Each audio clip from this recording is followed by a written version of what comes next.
Hello दोस्तों, welcome back to our channel. तो दोस्तों, मैं आज आप सभी के लिए एक और बेहतरीन सीरीज लेकर आ गया हूँ जो कि बहुत ही ज्यादा कमाल की है। मुझे उम्मीद है कि आप सभी को भी ये सीरीज बहुत ज्यादा पसंद आएगी। तो ये कहानी असल में स्वॉर्ड डोमेन कॉन्टिनेंट के सबसे पावरफुल वॉरियर की, जिसका नाम लू यांग है, जो कि असल में एक स्वॉर्ड गॉड है, जिसने न जाने कितने सारे मुसीबतों का सामना करके अपने चाहने वालों को प्रोटेक्ट करने के लिए बहुत ही ज्यादा मेहनत करके आज इस कॉन्टिनेंट का सबसे पावरफुल स्वॉर्ड गॉड बन गया था। तो इसीलिए आप चलिए बिना और टाइम जाया के हमारे इस अमेजिंग सीरीज को स्टार्ट करते हैं। तो कहानी की शुरुआत में हमें एक नरेटिंग वॉइस के द्वारा बताया जाता है कि इस दुनिया को स्वॉर्ड डोमेन कॉन्टिनेंट कहा जाता है, जिसके अंदर सभी के पास स्वॉर्ड एनर्जी मौजूद होती है। जिसके बाद हमें आगे बताया जाता है कि एक बार एक स्वॉर्ड मास्टर ने अपने पावरफुल टेक्निक की मदद से स्वॉर्ड डोमेन के 7 अवेलेबल गेट्स को खोल दिया था, जिसके अंदर से 10 लेजेंडरी स्वॉर्ड्स बाहर निकल कर आ गए थे, जो कि अलग अलग एलिमेंट्स को दर्शाते थे, जिसकी वजह से इस स्वॉर्ड डोमेन कॉन्टिनेंट के अंदर काफी सारा जंग शुरू हो गई थी उन सभी लेजेंडरी स्वॉर्ड्स को पाने के लिए। इसकी वजह से ना जाने कितने सारे योद्धा मारे गए थे, और ये सभी जंग खत्म होने के बाद आज के समय में 5 मेजर फोर्सेस है जिनके पास लेजेंडरी स्वॉर्ड्स मौजूद है, जो कि अलग अलग स्थिति में है। और इनमें से सबसे पावरफुल फोर्स वेस्टर्न डोमेन में रहती है, जो कि लुओ फैमिली है। इसके बाद सीन चेंज होता है और हमें वेस्टर्न डोमेन के लुओ फैमिली के अंदर का सीन दिखाया जाता है, जहां हम लुओ फैमिली के हेड लू सेंटम को देखते हैं, जो कि असल में एक ब्लेड मास्टर है, जिन्होंने सभी स्वॉर्ड रियल्म्स को पार करके इस दुनिया के गिने चुने ब्लेड मास्टर्स में से एक बन गए, जिसकी वजह से लुओ फैमिली 5 मेजर फोर्सेस में सबसे ज्यादा स्ट्रॉन्गेस्ट फैमिली बन गई। अब हम देखते हैं कि लू सेंटम वहाँ पर अपने मन ही मन कुछ सोच रहे थे कि तभी वहाँ पर एक बंदा आ जाता है, जिसे देखकर लू सेंटम उसे मिशन देते हुए कहते हैं, तुम नॉर्थ डोमेन के हसन सिटी के अंदर जाओ, जहाँ तुम्हें फेंकिंसी नाम की एक लेडी मिलेगी, साथ ही उनका एक बच्चा भी होगा, तुम्हें उनको यहाँ पर हमारे फैमिली में लाना है। और ये कहकर वो उसको एक जेट पेन दे देते हैं, जिसके बाद यहाँ से सीन चेंज होता है और हमें हमारे मेन कैरेक्टर लू यांग को दिखाया जाता है, जो कि फेंग फैमिली के अंदर झाड़ू लगा रहा था, और वो झाड़ू लगाते हुए अपने पुराने बातों को याद कर रहा था, जहाँ बचपन में ही सभी लोग उससे कोई भी बात नहीं करते थे और उसे इग्नोर क्या करते थे, जिसकी वजह से लू यांग काफी ज्यादा उदास हो गया था। इसलिए वो वहाँ पर अपने माँ के पास जाकर रोने लग जाता है, और तभी वो रोते रोते ही वहाँ पर बेहोश हो गया था, जो देखकर उसकी माँ तुरंत उसे अपने कमरे में ले जाती है और उसको एक डॉक्टर को दिखाती है, जिसपे वो डॉक्टर बताते हैं कि लू यांग इन बातों से काफी ज्यादा उदास हो गया है, इसलिए वो काफी समय के लिए डीप स्लीप में चला गया है, इसीलिए उसको उठने में काफी ज्यादा समय लगेगा। जिसके बाद वहाँ पर उसके फादर आते हैं, जो कि लू यांग के ग्रैंडपा लगेंगे। वो अपने बेटी से कहते हैं कि तुम फिक्र ना करो, मैं खुद डेविल मिस्ट फॉरेस्ट जाकर इसके लिए मेडिसिन लेकर आऊंगा। और ये कहकर लू यांग के ग्रैंडपा डेविल मिस्ट फॉरेस्ट से लू यांग के लिए मेडिसिन लाने के लिए चले गए थे,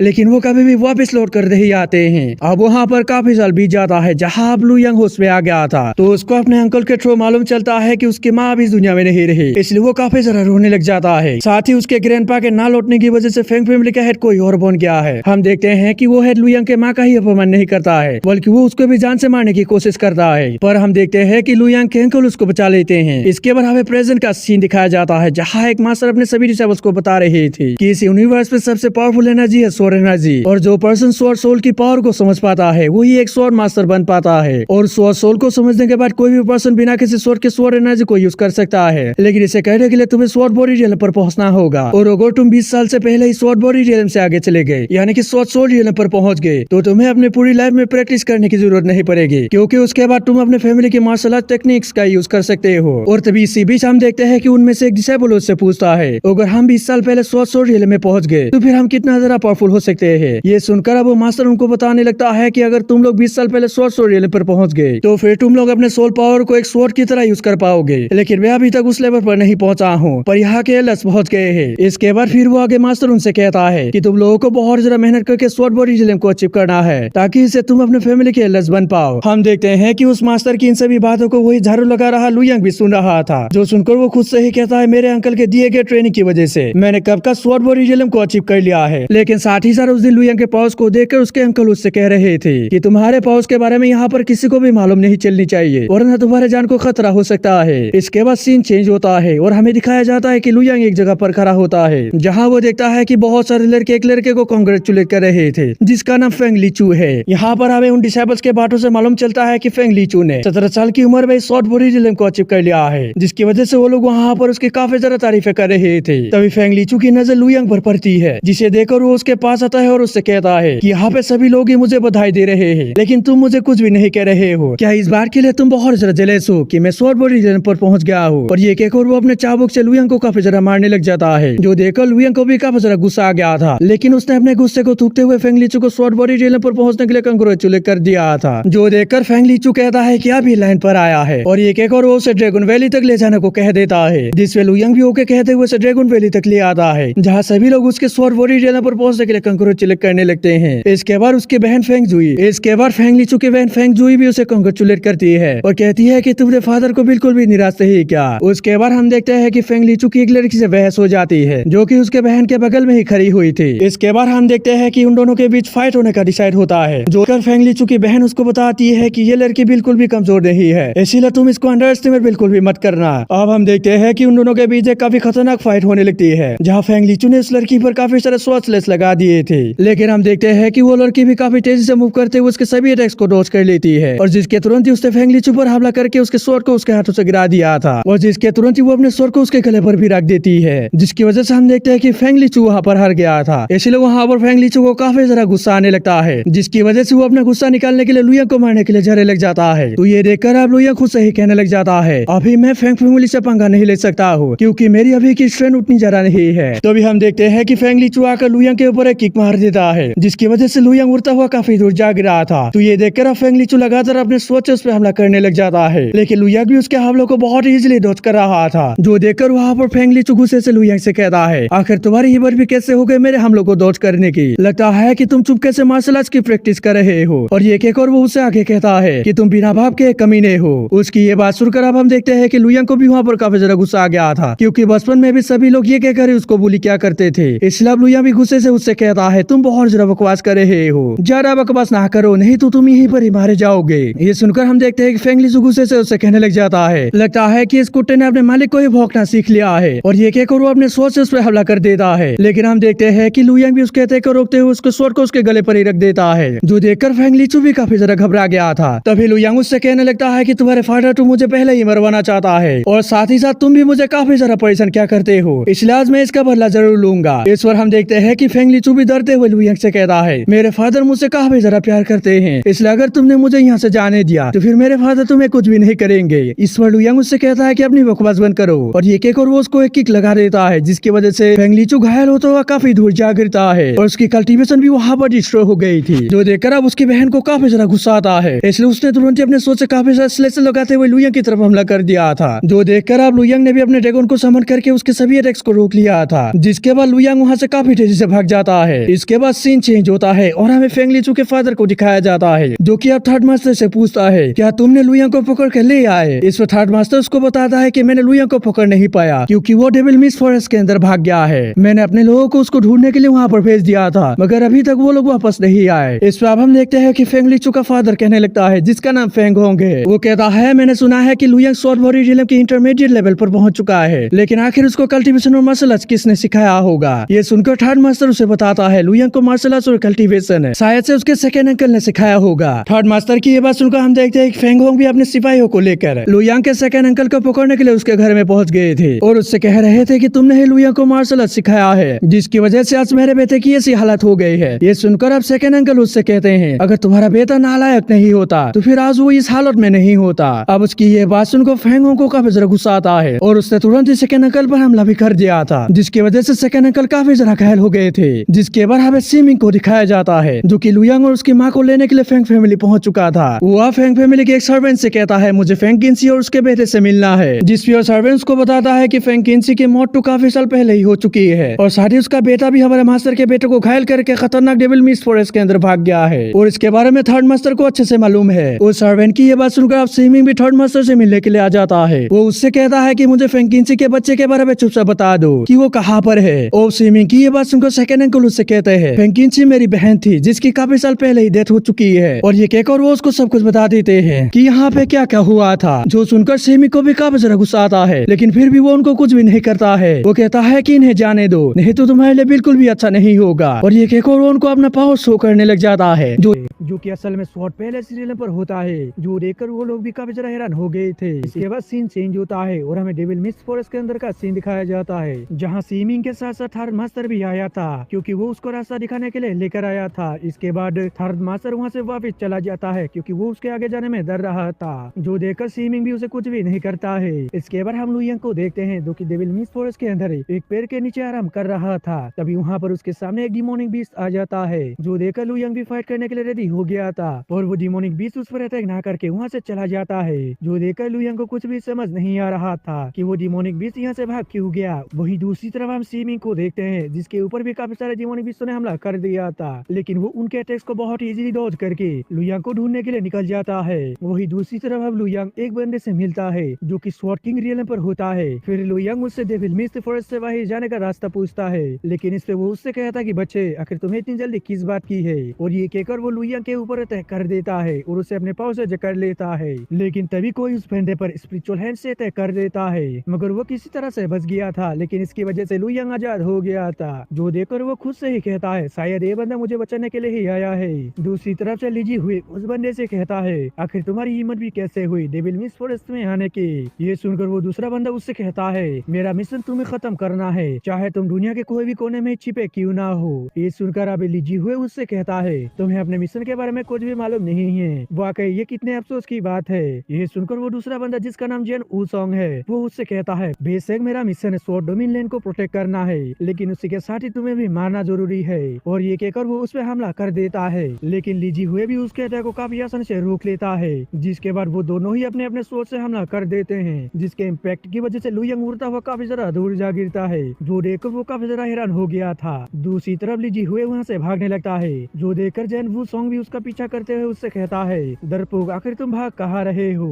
वही दूसरी तरफ उनकी पॉज को देखकर लुयांग खुद से ही कहता है मैं तो उनके सामने एक चींटी के बराबर भी नहीं हूँ। और तभी वहाँ पर सीमिंग भी आ गया था, जो कि उससे पूछ रहा था कि क्या तुम लुयांग हो। इस पे लुयांग भी हाँ कह देता है और उससे पूछता है कि आखिर तुम कौन हो। इस पे अब सीमिंग उसे सारी बातें बता देता है और उसके फादर के दिए हुए जेड पेंडेंट को उसे दे देता है, जिसे देखकर अब लुयांग को अपनी पुरानी बातें याद आती है, जहाँ उसकी माँ ने उसको इस जेड पेंडेंट का एक हिस्सा देते हुए उसको बताया था कि तुम्हारे फादर तुम्हें वापस लेने के लिए जरूर आएंगे। फिर सीमिंग उसको बताता है मेरा नाम सीमिंग है और मैं वेस्टर्न डोमेन के लू फैमिली का एक डिसाइपल हूँ और तुम्हारे फादर का नाम लू सेंटोंग है। उन्होंने तुम्हें और तुम्हारी माँ को वापस लेकर जाने के लिए मुझसे कहा था। फिर वो बताता है तुम्हारे फादर 7 साल पहले ही स्वॉर्ड आर्ट रियलम में पहुंच गए थे, इसकी वजह से वो अब एक ब्लेड मास्टर बन चुके हैं। सीमिंग की ये सब बातें सुनकर लुयांग मुझसे कहता है मैं तुम्हारे साथ अभी वापस नहीं जा सकता हूँ, क्योंकि मुझे फेंग फैमिली के साथ कुछ बिजनेस को सॉल्व करना है। ये सुनकर सीमिंग उससे पूछता है कि कैसा बिजनेस है। इस पे लुयांग उसे बताता है फेंग होंग ने मेरे ग्रैंडपा के पोजीशन को छीन लिया है, साथ ही उसने मेरे मदर के मेमोरियल टेबलेट को भी एंसेस्ट्रल हॉल से बाहर फेंक दिया है, इसलिए मैं उसे बिल्कुल भी जिंदा नहीं छोड़ूंगा। उसकी बात सुनकर अब सीमिंग मुझसे कहता है ये तुम्हारे लिए अकेले करना बिल्कुल भी इजी नहीं है, इसलिए मैं तुम्हारी इसमें मदद कर देता हूँ, जिसकी वजह से तुम्हारे लिए बदला लेना आसान हो जाएगा। लेकिन इस पे लुयांग उसे मना कर देता है और कहता है कि मैं अपने बदले को खुद ही लूंगा। ये सुनकर सीमिंग उससे कहता है तुम अभी सिर्फ स्वॉर्ड बॉडी रियलम पर हो, इसलिए तुम अपना बदला कैसे ले पाओगे। जिसपे लुयांग उससे कहता है तुम मुझे लू फैमिली के टेक्निक सिखा दो ताकि मैं अपना बदला ले सकूं। इस पे अब सीमिंग भी उसे ओके कह देता है, जिसके बाद वो दोनों वहाँ से जाने लगते हैं। जहाँ जाते हुए वो लोग बातें कर रहे थे, जहाँ सीमिंग उससे पूछता है कि तुमने डेविल मिस्ट फॉरेस्ट को कैसे पार किया। इस पे लुयांग बताता है कि मुझे रास्ते में एक डिमोनिक बीस्ट मिला था, लेकिन उसने मुझ पर हमला नहीं किया और वो वहाँ से भाग गया। साथ ही मैंने वहाँ पर 2 स्वॉर्ड किंग्स को भी फाइट करते हुए देखा था और उनमें से एक का नाम जेन वू सॉन्ग था और दूसरे का नाम लीजी हुए था। अब उन दोनों का नाम सुनकर सीमिंग उसे बताता है कि जेन वू सेंग स्वॉर्डलेस एल्डर का डिसाइपल है, जो कि बहुत ही ज्यादा पावरफुल एल्डर है, जो कि बिना किसी स्वॉर्ड के भी जंग को जीत सकता है, इसलिए उन्हें स्वॉर्डलेस एल्डर कहा जाता है और उनको सिर्फ एक ही बंदा टक्कर दे सकता है, जिसका नाम ब्लड स्वॉर्ड एल्डर है, जो कि ब्लड गोल्ड लेजेंडरी स्वॉर्ड का पुराना मास्टर था और लीजी हुए उनका ही डिसाइपल है। अब वो लोग इसी तरह से बातें करते आगे जा ही रहे थे कि तभी उनके से हुए वो लुयांग को बता रहा था कि तुम्हारे फादर के पास भी एक लेजेंडरी स्वॉर्ड है जिसका नाम रेनबो स्वॉर्ड है। ये सुनकर अब लुयांग भी खुश हो जाता है। वो कहता है कि मैं भी अपने फादर की तरह ही स्ट्रॉन्ग बनूंगा, लेकिन इसके साथ ही मैंने कभी भी ब्लड स्वॉर्ड एल्डर के बारे में नहीं सुना है। ये सुनकर अब सीमिंग उसको बताता है कि ब्लड स्वॉर्ड एल्डर बहुत ही ज्यादा खतरनाक है, उसने सिर्फ अकेले ही पूरे जियाम फैमिली का सफाया कर दिया था, साथ ही उसने स्वॉर्डलेस एल्डर के साथ भी एक बहुत ही बड़ी बैटल लड़ी थी, जिसकी वजह से वो अचानक से कहीं गायब हो गया। फिर कुछ सालों बाद उसका डिसाइपल लीजी हुए दिखाई दिया, जिसने ब्लड गोल्ड लेजेंडरी स्वॉर्ड को लिया हुआ था, जो कि जेन वू सॉन्ग को टक्कर दे सकता है। और एक और वो लुयांग से कहता है इसलिए अगर कभी भी तुम्हारा सामना उससे हो गया तो तुम वहाँ से तुरंत ही भाग जाना, क्योंकि वो बहुत ही ज्यादा खतरनाक है, मैं भी उसका सामना नहीं कर सकता हूँ। इस पे लुयांग भी उसे ओके कह देता है। इसके बाद सीन चेंज होता है और हमें सुबह का सीन दिखाया जाता है, जहाँ सीमिंग लुयांग को मार्शल आर्ट्स टेक्निक के बारे में बता रहा था। वो कहता है कि हमारे लू फैमिली के अंदर सभी टेक्निक्स को 3 भागों में डिवाइड कर दिया है, जिनके नाम स्वॉर्ड सूत्र, स्वॉर्ड टेक्निक और स्वॉर्ड बॉडी है। और ये कहकर वो उसको उन तीनों के बारे में सभी चीजें बता देता है। इसके बाद सीमिंग उसे लू फैमिली के मार्शल आर्ट्स सिखाने लगता है, जहाँ ऐसा करते करते उन लोगों को 15 दिन गुजर गए थे। फिर सीमिंग उससे कहता है आज मैं तुमको स्वॉर्ड स्किल्स सिखाऊंगा, जिसकी मदद से तुम स्वॉर्ड एनर्जी का यूज कर पाओगे। इसकी वजह से तुम्हारी स्ट्रेंथ काफी ज्यादा इंक्रीज हो जाएगी। और एक एक और वो उसको स्वॉर्ड स्किल सिखाने लगता है जिसका नाम फ्लाइंग रेनबो स्वॉर्ड स्किल है। फिर वो उसको दूसरा टेक्निक है, जो कि बॉडी टेक्निक के कैटेगरी में आती है। वो उसको बताता है कि इसका नाम क्यूप्रिट स्वॉर्ड बॉडी टेक्निक है, जो कि सबसे पावरफुल बॉडी टेक्निक है और ये दोनों ही टेक्निक स्वॉर्ड किंग लेवल पर है। और ये कहकर वो उसको उन दोनों टेक्निक्स को परफॉर्म करते हुए दिखाने लगता है, जो देखकर लुयंग भी काफी ज्यादा इंप्रेस हो गया था। इसके बाद सीमिंग उससे कहता है इन दोनों टेक्निक्स की मदद से तुम बहुत ही आसानी से सोल रियल में पहुंच सकते हो। फिर सीमिंग के कहने के मुताबिक लुयंग भी प्रैक्टिस करने लगता है और यहीं से नेक्स्ट एपिसोड की शुरुआत होती है, जहां लुयंग बहुत ही ज्यादा मेहनत करके फाइनली सोल रियल में पहुंच गया था, जो देखकर वो भी काफी ज्यादा खुश हो गया था। फिर वो सीमिंग से कहता है अब समय आ चुका है फेंग फैमिली से बदला लेने का, और ये कहकर वो दोनों ही फेंग फैमिली की ओर चले जाते हैं। दूसरी तरफ हम फेंग फैमिली का सीन देखते हैं, जहाँ ग्रैंड मास्टर लिन, जो कि कांगलान पैलेस के मास्टर है, वो फेंग लीचू को ठीक कर देता है, जो देखकर फेंग होंग काफी ज्यादा खुश हो गया था। वो उन्हें काफी ज्यादा शुक्रिया कह रहा था, साथ ही उन्हें खाना खाने को भी कह रहा था। इस पर ग्रैंड मास्टर लिन भी ओके कह देते हैं और उसके सर हॉल में चले जाते हैं। दूसरी तरफ हम देखते हैं लुयांग और सीमिंग भी फेंग फैमिली के गेट के पास पहुंच चुके थे, जहां उनको वो सर्वेंट देखकर काफी ज्यादा घबरा जाते हैं। फिर एक सर्वेंट तुरंत ही हॉल में जाकर फेंग होंग को बताता है कि मास्टर एक बैड न्यूज है। ये देखकर फेंग होंग गुस्से से उससे कहता है क्या तुम्हारे अंदर कोई भी तमीज नहीं है, हमारे यहाँ एक इम्पोर्टेंट गेस्ट आए हुए हैं। और इसके बाद वो लोग बाहर आ जाते हैं, जहाँ ग्रैंड मास्टर लिन सीमिंग की कल्टीवेशन को देखने की कोशिश करते हैं, लेकिन वो देख नहीं पा रहे थे, इसलिए वो खुद से ही कहने लगते हैं ये स्वॉर्डमैन मुझसे काफी ज्यादा पावरफुल है, इसलिए मैं इसकी कल्टीवेशन को देख नहीं पा रहा हूँ। तभी फेंग होंग लुयंग से कहता है बास्टर्ड, आखिर तुम यहाँ पर वापस क्यों आ गए? तुमने मेरे बेटे की कल्टीवेशन को डिस्ट्रॉय कर दिया, लेकिन फिर भी तुम वापस आने की हिम्मत कर रहे हो। फिर फैंगली चूज से कहता है कमीने, तुम सुबह से गुलाम हो, लेकिन फिर भी तुमने मेरे कल्टीवेशन बेस को डिस्ट्रॉय कर दिया, इसलिए आज तुम यहाँ से बिल्कुल भी जिंदा वापस जा नहीं पाओगे। वही दूसरी तरफ से फैंगली चू का भाई अपने मन में सोच रहा था कि इन दोनों की स्ट्रेंथ कितना ज्यादा है वो मुझे मालूम नहीं चल रहा है। बेशक ग्रैंड मास्टर लिन भी हमारे मदद करने के लिए तैयार हैं, लेकिन फिर भी वो इसमें अपने जान को खतरे में नहीं डालेंगे, इसलिए यहाँ पर लड़ाई ना करना ही बेहतर होगा। और ये कहकर वो लुयांग से कहता है लुयांग, मैं मानता हूँ कि हमारे फेंग फैमिली ने तुम्हारे साथ पहले बहुत ही ज्यादा बुरा सलूक किया था, लेकिन इसी के साथ ही तुमने मेरे भाई का कल्टीवेशन बेस भी डिस्ट्रॉय कर दिया, इसलिए अब हिस्सा बराबर हो चुकी है, इसलिए तुम यहाँ से वापस जा सकते हो और दोबारा कभी भी लौट कर मत आना। ये सुनकर अब लुयांग उससे कहता है मेरे साथ फेंग फैमिली ने कोई भी बुरा सलूक नहीं किया, वो तो तुम लोग थे जिन्होंने मेरे साथ बुरा किया था, साथ ही तुम लोगों ने मेरे ग्रैंडपा के पोजीशन को भी छीन लिया। ये सुनकर फेंग लीचू का भाई उससे कहता है आखिर तुम क्या चाहते हो? इसमें लुयांग उससे कहता है सबसे पहले तुम मेरे ग्रैंडपा के पोजीशन को वापस कर दो। उसकी बात सुनकर फेंग लीचू का भाई उससे कहता है तुम तो कुछ ज्यादा ही बोल रहे हो, अगर तुम्हारे साथ ये स्वॉर्ड मास्टर नहीं होता तो इसके बाद मैं तुम्हें बताता। फिर ग्रैंड मास्टर लिन सीमिंग से कहते हैं मेरा नाम ग्रैंड मास्टर लिन है, जो तुमने मेरा नाम सुना होगा क्योंकि तुम यहाँ कई दिनों से ट्रेवल कर रहे हो, इसलिए हम इस मामले को शांति से डिस्कस कर सकते हैं। मास्टर लिन की ये बात सुनकर सीमिंग उससे कहता है ये लुयांग का पर्सनल मैटर है, इसलिए मैं इसमें कोई भी इंटरफेयर नहीं करूंगा। अब सीमिंग की ये बात सुनकर फेंग लीचू का भाई लुयांग से कहता है लुयांग तुम सबने देखना बंद कर दो, क्योंकि तुम्हारी ये कंडीशन कभी भी पूरी नहीं होगी। उसकी बात सुनकर अब लुयांग को भी गुस्सा आ जाता है। वो कहता है कि क्या तुमको ऐसा लगता है कि मैं कमजोर हूँ जो कि मैं सपने देख रहा हूँ? और ये कहकर वो अपने पावर को उन लोगों को शो करने लगता है, जो देखकर वो लोग भी काफी ज्यादा हैरान हो गए थे, क्योंकि उनको पता चल गया था कि लुयांग सोल रियल पर पहुंच चुका है। लेकिन इस पर फेंग लीचू का भाई अपने फादर से कहता है फादर आपको परेशान होने की जरूरत नहीं है, मैं इसे आसानी से हरा सकता हूँ, क्योंकि ये अभी सोल रियल पर आया है, लेकिन मैं तो कब का उसमें जा चुका था। और ये कहकर वो अपने स्वॉर्ड से लुयांग के ऊपर हमला कर देता है, लेकिन हम देखते हैं लुयांग उसके स्वॉर्ड को सिर्फ अपने 2 उंगलियों से ही रोक लेता है, और जिसके तुरंत ही वो अपने स्वॉर्ड से उसके ऊपर हमला कर देता है,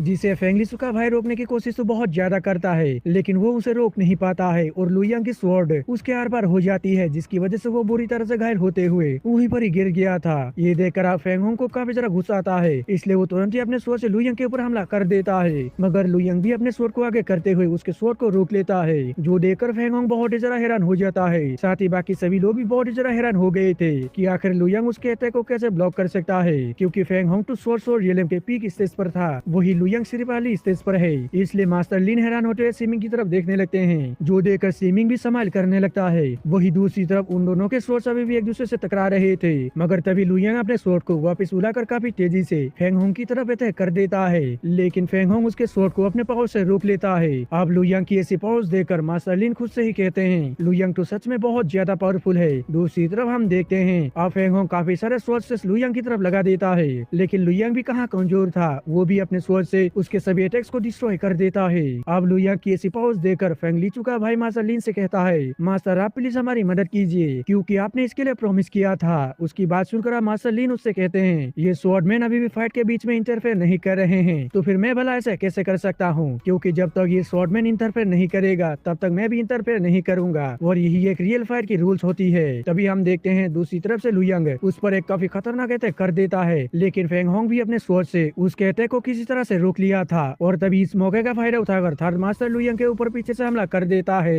लेकिन सही समय पर लू यंग ने भी उसको नोटिस कर लिया था, इसलिए वो तुरंत ही उसके अटैक से बचते हुए उसके अंदर अपने स्वॉर्ड को घुसा देता है, और लू यंग का स्वॉर्ड थर्ड मास्टर के दिल के आर पार हो गई थी। इसकी वजह से वो तुरंत ही वहीं पर ही मारा जाता है। इसके बाद वो फेंग होंग पर भी एक काफी खतरनाक अटैक कर देता है, जिसकी वजह से फेंग होंग भी वहाँ पर मारा जाता है। इसके बाद वो फेंग लीचू को मारने के लिए उसके पास आता है, तो ये देखकर फेंग लीचू भी उसके सामने घुटने टेक कर अपनी जान की भीख मांगने लगता है। लेकिन इस पर लू यंग उससे कहता है कि तुम्हें माफ किया बिल्कुल भी नहीं जा सकता है, और ये कहकर वो उसे भी खत्म कर देता है, जो देखकर उसकी बहन उसके पास आकर काफी ज्यादा रोने लगती है। जिसके बाद लू यंग अपने सेकंड अंकल को फेंग फैमिली का हेड बना देता है। फिर वो अपने अंकल से कहकर उसकी माँ की मेमोरियल टेबलेट को एंसेस्ट्रल हॉल में रखवा देता है। इसके बाद लू यंग अपने अंकल को बता देता है कि वो वेस्टर्न डोमेन के अंदर जाने वाला है, जो सुनकर अब उसके अंकल उससे कहने लगते हैं तुम्हें स्वॉर्ड डोमेन कॉन्टिनेंट के अंदर सबसे ज्यादा पावरफुल स्वॉर्ड मास्टर के रूप में जाना जाए, यही मेरी होप है। जिसके बाद लू यंग उन दोनों को अलविदा कहकर वहाँ से जाने लगता है, जो देखकर वो लड़की उससे कहती है तुम अपना ख्याल रखना। उसके बाद लू यंग सीमिंग के साथ वेस्टर्न डोमेन की ओर रवाना हो जाता है,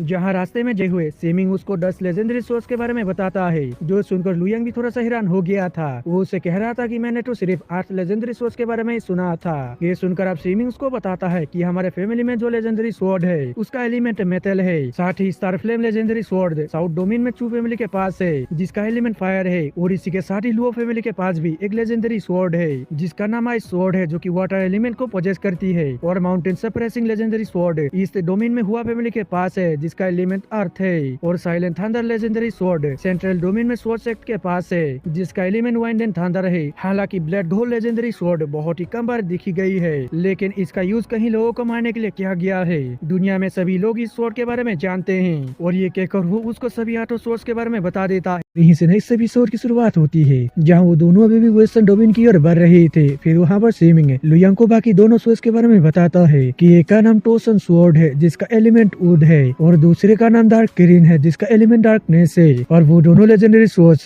काफी ज्यादा मिस्टीरियस है, क्योंकि उन दोनों स्वॉर्ड्स को सिर्फ एंशिएंट टाइम्स में ही देखा गया था, इसलिए उन दोनों स्वॉर्ड्स के बारे में सभी लोगों को मालूम नहीं है। उसके बाद सुनकर अब लू यंग उससे पूछता है इन दोनों स्वॉर्ड्स के अंदर आखिर क्या डिफरेंस है। इससे वो बताता है कि इन दोनों स्वॉर्ड्स के बारे में एंशिएंट बुक्स में भी सिर्फ 2 ही रिकॉर्ड्स मौजूद है, जिनमें से टोसन स्वॉर्ड के बारे में लिखा हुआ है कि टोसन स्वॉर्ड सोल फिन्स को खत्म कर सकता है, सोल फिन्स को पूरी तरह से खत्म कर सकता है, और डार्क ग्रीन स्वॉर्ड सिर्फ डार्कनेस में ही रहती है। आप सोल फिन्स का नाम सुनकर लू यंग उससे कहता है आखिर ये सोल फिन्स क्या है, मैंने तो सिर्फ ह्यूमन फिन्स और बीस्ट फिन्स के बारे में ही सुना है। इस पे आप सीमिंग उसे बताता है कि सोल का मतलब आत्मा है और फिन्स का मतलब इविल स्पिरिट है। अगर कोई मार्शल आर्टिस्ट अपने मौत से पहले स्वॉर्ड सोल रियल नंबर पहुंच जाता है तो तब उसकी स्वॉर्ड सोल की पावर उसके अंदर आ जाती है, और वो जो भी इस पावर को स्ट्रॉन्ग करके मरता है तो तब वो एक सोल फिन्स में बदल जाता है, यानी कि एक इविल स्पिरिट में बदल जाता है। ये सुनकर अब लू यंग भी ओके कह देता है, जिसके बाद वो लोग इसी तरह से बातें करते हुए काफी तेजी से वेस्टर्न डोमेन की ओर जाने लगते हैं। इसके बाद सीन चेंज होता है और हमें रात का सीन दिखाया जाता है, जहाँ लू यंग और सीमिंग माउंट ब्लैक सिटी के पास पहुँच गए थे। तभी वहाँ पर सीमिंग उसको बताता है यहाँ से माउंट रीच की दूरी बस 2 घंटे की है, जिसके बाद हम वेस्टर्न डोमेन में पहुँच जाएंगे, और वो रीच नॉर्थ डोमेन और वेस्ट डोमेन को कनेक्ट करने का काम करती है, जिनमें से लोग वहाँ से नॉर्थ डोमेन और वेस्ट डोमेन की ओर आ जा सकते हैं, और उस रीच को पार करने के लिए आधा दिन का समय लग जाता है। इसलिए आज हम इसी सिटी पर ही रेस्ट करेंगे, जिसके बाद हम सुबह ही निकल जाएंगे उस रीच को क्रॉस करने के लिए। इसमें लू यंग भी ओके कह देता है, और ये कहने के बाद वे दोनों ही खाना खाने के लिए एक होटल पर आ जाते हैं, जहाँ वो लोग खाना खाते हुए बातें कर रहे थे। जहाँ सीमिंग लू यंग से कह रहा था कि कल हम जैसे ही उस रीच को क्रॉस कर लेंगे तो उसके बाद हम साउथ वेस्ट की ओर चलने लगेंगे, जहाँ 5-6 दिनों के बाद हम वेस्टर्न डोमेन के जुआनचैन सिटी में पहुँच जाएंगे, जहाँ पर लू फैमिली और तुम्हारे फादर रहते हैं। और ये कहकर वो उससे कहता है तुम कभी भी लू फैमिली नहीं गए हो, तो इसलिए तुम्हें वहाँ पर अजीब लग सकता है, और साथ ही वहाँ के लोग तुम्हें फॉरेनर समझने लगेंगे। और इसी के साथ ही वेस्टर्न डोमेन के रूलर होने की वजह से हमारे पास 100 से भी ज्यादा सब ब्रांचेस है, जिसके अंदर लाखों से भी ज्यादा लोग मौजूद है, और उनमें से 12 ब्रांचेस के अंदर स्वॉर्ड किंग्स भी मौजूद है। उसकी ये सब बातें सुनकर अब लू यंग कहने लगता है हमारे लू फैमिली के अंदर तो बहुत ही पावरफुल स्वॉर्डमैन मौजूद है, इसके सामने तो तो हमारे सिटी के कांगलन पैलेस कुछ भी नहीं है, इसलिए अब मुझसे रहा नहीं जा रहा है उनको देखने के लिए। ये सुनकर अब सीमिंग भी स्माइल करने लगता है और उससे कहता है कि पहले हम खाना खत्म कर लेते हैं, उसके बाद बातें करेंगे। और ये कहने के बाद वे दोनों ही खाना खाने लगते हैं। इसके बाद सीन चेंज होता है और हमें दूसरे दिन का सीन दिखाया जाता है, जहाँ लुयांग और सीमिंग सुबह सुबह ही वेस्टर्न डोमेन की रवाना होने लगते हैं, जहाँ थोड़ी देर सफर करने के बाद वे लोग काफी ज्यादा दूर आ गए थे। तभी सीमिंग लुयांग को बताता है हम लोग ब्लैक विंड रोड में पहुंच चुके हैं और यहाँ से काफी सारे विलेज को क्रॉस करने के बाद हम माउंट रीच तक पहुंच जाएंगे, जो कि यहाँ से ज्यादा दूरी में नहीं है। अगर हमने माउंट रीच को क्रॉस कर लिया तो उसके बाद हम 6 घंटे में ही वेस्टर्न डोमेन के बॉर्डर में पहुंच जाएंगे। तभी लुयांग मुझसे कहता है यहाँ पर तो बहुत ही ज्यादा घना जंगल है, तो क्या यहाँ पर चोर भी होते हैं? तो इस पर सीमिंग उसको बताता है यहाँ पर चोर भी होते हैं और डाकू भी होते हैं, और यहाँ के रोबर्ट सिर्फ सामान ही नहीं छीनते हैं बल्कि वो बंदे को भी किडनैप कर लेते हैं। इसलिए अगर किसी को यहाँ से सेफली जाना है तो फिर उस बंदे को उन लोगों को एक टूल देना होगा, और इन रोबर्ट्स के गैंग का नाम जिंगनान गैंग है। लेकिन तुम्हें घबराने की कोई भी जरूरत नहीं है, क्योंकि इनका गैंग ज्यादा पावरफुल नहीं है। उनका लीडर सिर्फ स्वॉर्ड पहले सीजन के लेट स्टेज पर है, और जब मैं वेस्टर्न डोमेन से तुम्हारे सिटी की तरफ जा रहा था तो तभी इन लोगों ने मुझे लूटने की कोशिश किया था, लेकिन मैंने उनके काफी सारे बंदों को खत्म कर दिया, जिसे देखकर उनका लीडर मुझ पर हमला करने के लिए आ गया था। लेकिन मैंने उसके भी एक हाथ को उसके बॉडी से अलग कर दिया, मगर वो किसी तरह से अपनी जान बचाते हुए वहाँ से भाग गया। इसलिए मैं अभी ये नहीं कह सकता हूँ कि वो लोग वहाँ पर मौजूद है, यहाँ पर भाग गए। ये सुनकर अब लुयांग भी ओके कह देता है, जिसके बाद वो लोग आगे की तरफ जाने लगते हैं। जहाँ जाते हुए लुयांग आसपास देखता है और कहता है मुझे हवा से मालूम चल रहा है कि यहाँ पर कुछ तो गड़बड़ है। इस पर सीमिंग उससे कहता है तुम्हें फिक्र करने की जरूरत नहीं है, यहाँ पर कुछ भी नहीं होगा, शायद तुम्हें किसी तरह की वहम हो रही है। और ये कहने के बाद वो दोनों ही काफी दूर निकल जाते हैं, जहाँ सीमिंग लुयांग से कहता है अभी हमें अपने घोड़ों से उतर जाना चाहिए, क्योंकि ये बहुत ही बड़ी चढ़ाई है, इसलिए हमें अपने घोड़ों को पैदल ही ले जाना होगा ताकि इनकी नजर से हो सके, जिससे कि हमें आगे का रास्ता तय करने में आसानी हो। और ये कहने के बाद वो दोनों ही अपने अपने घोड़ों से उतरकर पैदल ही सफर करने लगते हैं। और थोड़ी दूर सफर करने के बाद ही वहाँ पे सीमिंग को कुछ गड़बड़ लगती है, इसलिए वो लुयांग से कहता कि चौकन्ने रहना, यहाँ पर कुछ तो गड़बड़ है। ये सुनकर लुयांग भी चौकन्ना हो जाता है, और तभी हम देखते हैं उनकी तरफ कुछ अजीब से दिखने वाले पपेट आने लगते हैं, जो देखकर लुयांग कहता है क्या ये सभी ह्यूमन फिन्स है? इस पे सीमिंग को बताता है कि नहीं, बल्कि ये कॉर्प्स पपेट्स है, जो कि देखने में बिल्कुल ह्यूमन फिन्स की तरह लगती है। और ये कहकर वो आगे आते हुए उस आदमी से कहता है जो कि इन सभी पपेट्स को कंट्रोल कर रहा था। सीमिंग उससे कहता है कि जिसने भी इन सभी पपेट्स को क्रिएट किया है, मैं उसको बता दूं कि हम वेस्ट डोमेन के लू फैमिली के मेंबर्स है, इसलिए हमें यहाँ से शांति से जाने दो। सीमिंग की ये बात सुनकर वो बंदा कहता है जो कि चीखते हुए इन पपेट्स को कंट्रोल कर रहा है, वो उन लोगों से हंसते हुए कहता है कि मैं तुम लोगों का ही तो कब से इंतजार कर रहा था। उसके बाद सुनकर सीमिंग भी सीरियस होते हुए उससे कहता है कौन हो तुम? क्या तुम्हारे अंदर इतनी भी हिम्मत नहीं है जो कि चीखते हुए बातें कर रहे हो? सीमिंग की ये बात सुनकर वो मिस्टीरियस बंदा हंसने लगता है, और जिसकी तुरंत ही वो अपने पपेट्स को उन लोगों की तरफ अटैक करने के लिए भेज देता है, जो देखकर आप सीमिंग कहने लगे हैं इन पपेट्स को स्वॉर्ड बॉडी रियलम का पावर देते हुए बनाया गया है, इसलिए ये इतना जरा खतरनाक नहीं है, मगर इनको कंट्रोल करने वाले बंदे का लोकेशन मुझे मालूम नहीं चल रहा है। और ये कहकर सीमिंग अपने स्वॉर्ड से उन सभी पपेट्स के ऊपर हमला कर देता है, और सीमिंग की स्वॉर्ड काफी तेजी से जाते हुए उन सभी पपेट्स को खत्म करने लगती है, और देखते ही देखते वे सभी पपेट्स वहाँ पर मारे जाते हैं। और तभी हम देखते हैं वहाँ पर और भी काफी सारे पपेट्स आने लगते हैं, जो देखकर सीमिंग बताता है कि ये जिंगनान गैंग है और वो उनका लीडर है। और ये कहकर वो अपने मन में खुद से ही कहता है ये तो मेरा एक बहुत ही सीक्रेट मिशन था मास्टर, और मेरे अलावा इस मिशन के बारे में कोई भी नहीं जानता था, लेकिन आखिर इस मिस्टीरियस बंदे को इसके बारे में मालूम कैसे चला? और ये कहने के बाद हम देखते हैं सीमिंग अपने सोच से उन सभी पपेट्स के ऊपर फिर से हमला कर देता है, और वो बुरी तरह से उन सभी को खत्म करने लगता है। और तभी वो अपने फ्लाइंग रेनबो स्वॉर्ड शील्ड का यूज कर देता है, जिसकी वजह से उसके स्वॉर्ड के काफी सारे क्लोन्स आकर सभी पपेट्स को खत्म कर देता है, लेकिन इसमें उनका लीडर बच गया था। अब हम देखते हैं वो लीडर लगातार सीमिंग के ऊपर हमला करने लगता है, मगर सीमिंग भी काफी तेजी से मूव करते हुए उसके अटैक्स को डॉज कर रहा था, जिसके बाद वो एक मौका देकर उस पर हमला करके उसे भी जान से मार देता है, जिससे कि फिर इन सभी पपेट्स को खत्म करने के बाद सीमिंग उस मिस्टीरियस बंदे से कहता है क्या अभी भी तुम कायरो की तरह छिपते ही रहोगे या फिर बाहर भी आओगे? उसके बाद सुनकर वो मिस्टीरियस बंदा भी बाहर आ जाता है, जो कि देखने में काफी ज्यादा अजीब लग रहा था। इस नेक्स्ट एपिसोड की शुरुआत होती है जहाँ सीमिंग उस बंदे से कहता है कौन हो तुम और तुम हमें मारना क्यों चाहते हो? लेकिन इस पर वो मिस्टीरियस बंदा कुछ भी नहीं कहता है और सीधा ही अपने घोस्ट फिन को बाहर निकालकर उन दोनों के ऊपर हमला करने के लिए भेज देता है, जो देखकर आप सीमिंग लुयांग से कहता है तुम इस ब्लैक रीच से जल्दी से बाहर निकल जाओ और पीछे की तरफ बिल्कुल भी मत देखना, मैं इसको रोकने की कोशिश करता हूँ। और उस घोस्ट फिन को देखकर लुयांग भी काफी ज्यादा हैरान हो जाता है, लेकिन इस पर सीमिंग उससे कहता है कि तुम यहाँ से जल्दी से निकल जाओ। उसकी बात सुनकर अब लुयांग भी वहाँ से जाने लगता है। वही दूसरी तरफ हम देखते हैं वो घूसपेन सीमिंग के ऊपर हमला कर देता है, जिसमें सीमिंग भी अपने सोच से उस पर हमला कर देता है, जिसकी वजह से वो घूसपेन घायल हो गया था। लेकिन फिर से वो अपने आप को हील कर लेता है, जिसके बाद वो घूसपेन सीमिंग के ऊपर एक सोच से हमला कर देता है, लेकिन सीमिंग भी उसे बहुत ही आसानी से रोक लेता है और उसे पीछे कर देता है। वही दूसरी तरफ हम लुयंग को देखते हैं, जो कि वहाँ से काफी तेजी से निकल रहा था, मगर तभी उस पर कई सारे कॉर्प्स वापस से हमला कर दिया था, मगर लुयंग ने भी किसी तरह से उसके अटैक्स को रोक लिया था। जिसके बाद लुयंग अपने स्वॉर्ड के बहुत सारे क्लोन्स बना लेता है, जिससे कि फिर वो उन सभी के ऊपर हमला करके उन सभी को खत्म करने लगता है। वही दूसरी तरफ हम देखते हैं सीमिंग अभी भी उसी घोसपिन से लड़ रहा था और वो घोसपिन सीमिंग के ऊपर भारी पड़ रहा था, लेकिन वो किसी तरह से उसे पीछे कर देता है और अपने मन में खुद से ही कहता है, मेरे मास्टर ने बस मुझे एक ही काम दिया था, लेकिन वो भी मैं पूरा नहीं कर पा रहा हूँ। अगर इसके बारे में मेरे मास्टर को पता चलेगा तो फिर वो मुझसे काफी ज्यादा नाराज होंगे, इसलिए मुझे किसी भी हालत में लुइया को यहाँ से सेफली निकालना होगा। और ये कहकर वो अपने किसी स्किल का यूज करने लगता है और उस घोसपिन के ऊपर हमला कर देता है, जिसकी वजह से वो घोसपिन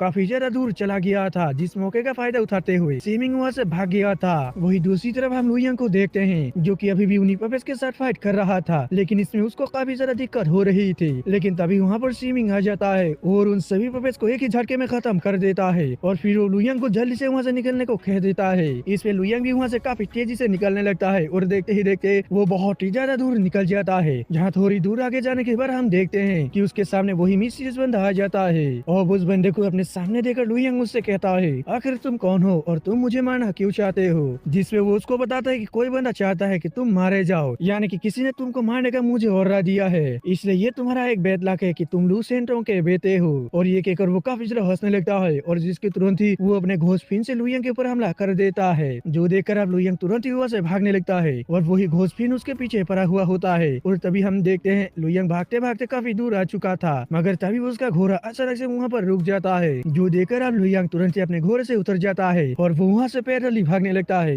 मगर वो पैदल ज्यादा दूर भाग नहीं पाता है और वो घोसपिन उसके बॉडी के अंदर घुस जाता है। लेकिन हम देखते हैं लुइयांग के बॉडी के अंदर एक लेजेंडरी स्वॉर्ड मौजूद होती है। अब हम उसी मिस्टीरियस बंदे को देखते हैं, जो कि कहता है कि अब लुइयांग के अंदर घोसपिन घुस चुका है, इसलिए वो तुरंत ही खत्म हो जाएगा। वही दूसरी तरफ हम देखते हैं वो घोसपिन लुइयांग के स्वॉर्ड सोल के ऊपर हमला कर देता है, लेकिन उसको यहाँ पे क्या मालूम वो लुइयांग का स्वॉर्ड सोल नहीं बल्कि वो एक लेजेंडरी स्वॉर्ड है। इसलिए वो घोसपिन जैसे ही उसके ऊपर हमला करने के लिए जाता है तो तभी वो लेजेंडरी स्वॉर्ड उसके ऊपर हमला कर देता है, जिसकी वजह से वो घोसपिन वही मारा जाता है। अब उस स्वॉर्ड सोल को देखकर लुइयांग भी काफी ज्यादा हैरान हो जाता है, इसलिए वो खुद से ही कहता है, ये स्वॉर्ड सोल तो मेरा नहीं है, आखिर यहाँ पर मेरे सोल के अंदर क्या कर रही है? और अभी लुइयांग ये सब सोच ही रहा था कि तभी वो अचानक से हवा में उड़ने लगता है, जो देखकर अब वो खुद से ही कहता है, ये पावर्स तो लेजेंडरी स्वॉर्ड के पावर जैसी लग रही है, शायद मेरे अंदर जो स्वॉर्ड सोल है वो असल में लेजेंडरी स्वॉर्ड टोसन है। वही दूसरी तरफ हम देखते हैं उस मिस्टीरियस बंदे के जेब से कोई चीज गिर जाता है, जिसकी वजह से उसे मालूम चल जाता है कि उसका घोसपिन मारा गया है, जो देखकर अब वो भी काफी ज्यादा हैरान हो जाता है। वो कहता है, आखिर ऐसा कैसे हो सकता है? मेरा घोसपिन इतनी आसानी से कैसे मारा जा सकता है? ये तो इम्पॉसिबल है। और तभी वो वहाँ पर कुछ सोचते हुए खुद से ही कहता है, क्या इसके पास लेजेंडरी स्वॉर्ड टोसन है? मगर ये तो सिर्फ स्वॉर्ड सोल रियलम पर है, तो फिर इसके पास लेजेंडरी स्वॉर्ड कैसे हो सकती है? और ये कहकर वो खुद से ही वहाँ पर काफी ज्यादा डर गया था, इसलिए वो वहाँ से तुरंत ही भागने लगता है।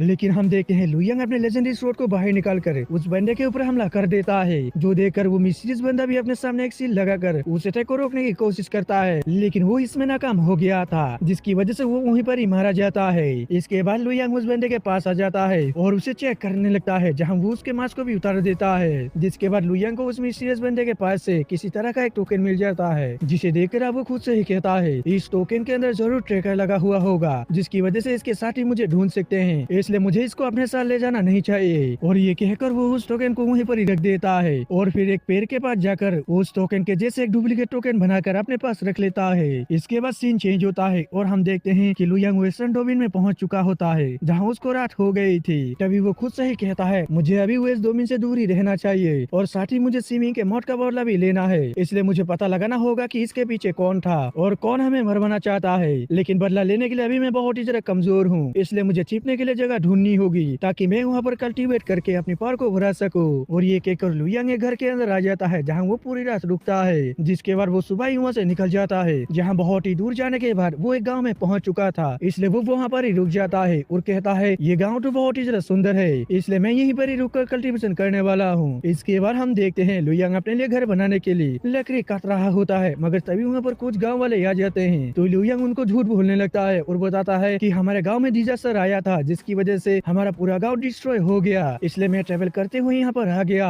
और मैंने यहीं पर ही रुकने का फैसला किया है। ओ लुयांग की ये सब बातें सुनकर सभी गाँव वाले भी उसके लिए बुरा फील करते हैं, इसलिए वो उसकी मदद करने लगते हैं ताकि लुयांग अपने लिए घर बना पाए। जिसके बाद हम देखते हैं उन सभी गाँव वालों ने मिलकर लुयांग के लिए घर बना दिया था, जो देखकर लुयांग भी उन लोगों का शुक्रिया अदा करने लगता है। उसके बाद हम देखते हैं लुयांग उसी गाँव में ही रहने लगा था जहाँ वो अपना कल्टीवेशन भी कर रहा था, साथ ही वो उन गाँव वालों के साथ अपना शिकार भी शेयर कर रहा था, जिसकी वजह से गाँव वाले उसको काफी ज्यादा पसंद करने लगे थे। और फिर देखते ही देखते लुयांग को उस गाँव में रहते हुए आधा साल का समय बीत जाता है। जहाँ वो जब शिकार करते हुए अपने घर वापस लौट आया था तो वो देखता है कि उसके घर के बाहर बहुत सारे गाँव वाले आए हुए थे। फिर वो लोग लुयांग से पूछ रहे थे कि आखिर तुम्हारी एज कितनी है। इस पे लुयांग उन लोगों को बताता है कि मेरा एज 18 साल है, मगर आप लोग ये मुझसे क्यों पूछ रहे हैं, क्या कहीं पे कुछ हुआ है। वो लुयांग की ये बात सुनकर एक गाँव वाला उससे कहता है, लुयांग तुम बहुत ही ज्यादा अच्छे लड़के हो, इसलिए मुझे लगता है कि तुम्हें शादी कर लेनी चाहिए। मेरी बेटी की एज भी तुम्हारे जितनी ही है, इसलिए तुम चाहो तो तुम उससे शादी कर सकते हो। और उन गाँव वाले की ये बात सुनकर लुयांग अपने मन में खुद से ही कहता है, मैं इस गाँव में सिर्फ कल्टीवेशन करने के लिए आया हूँ, इसलिए मैं यहाँ पर शादी नहीं कर सकता क्योंकि मैं यहाँ से वापस चला जाऊंगा, इसलिए मैं नहीं चाहता कि कोई मेरी वजह से दुखी हो। और ये कहकर वो उन गाँव वालों को झूठ बोल देता है कि मेरी माँ भी हमारे गाँव में आने वाले डिजास्टर में मारी गई थी, इसलिए मैंने उनका शोक मनाने का खुद से ही वादा किया था 3 साल तक। और लुयांग की ये बात सुनकर उन गाँव वालों को भी उसके लिए बुरा लगता है, लेकिन फिर भी वो लोग कहते हैं कि हम इसके बारे में फ्यूचर में जरूर बात करेंगे। और ये कहने के बाद वो लोग वहाँ से चले जाते हैं। वही लुयांग अपने मन में खुद से ही कहता है, मैंने उनको सिर्फ 3 साल ही बोला है, इसलिए मुझे जल्दी से पावरफुल होना होगा। और साथ ही अब तो मैं स्वॉर्ड पहले सीजन पर भी आ चुका हूँ, यानी कि सीमिंग जितना स्ट्रॉन्ग हो चुका हूँ, लेकिन ये मेरे लिए काफी नहीं है। इसके बाद सीन चेंज होता है और लुयांग को उस गाँव में रहते हुए अब 2 साल का समय बीत चुका था। हम देखते हैं कि वो वहाँ पर कल्टीवेशन कर रहा था, जहाँ इस दौरान अब उसका ब्रेक थ्रू होने वाला था। और तभी हम देखते हैं बादल काले होकर लुयांग के अंदर एक खतरनाक एनर्जी चली जाती है। इसका मतलब कि लुयांग ने वहाँ पर सक्सेसफुली ब्रेक थ्रू कर लिया है। वो अब स्वॉर्ड किंग लेवल पर आ चुका है, यानी कि स्वॉर्ड विलियम पर आ चुका है, इसलिए वो वहाँ पर रुकने लगता है। और लुयांग को ऐसा करता हुआ गाँव वाले भी देख रहे थे। वो लोग कहते हैं कि आखिर ये कौन है और ये आसमान में उड़ कैसे रहा है। उसके बाद लुयांग उस गाँव से निकल जाता है और वो जाते हुए खुद से ही कहता है, जब सीमिंग मुझे यहाँ पर लाने के लिए गया था तो उस मिशन के बारे में किसी को भी मालूम नहीं था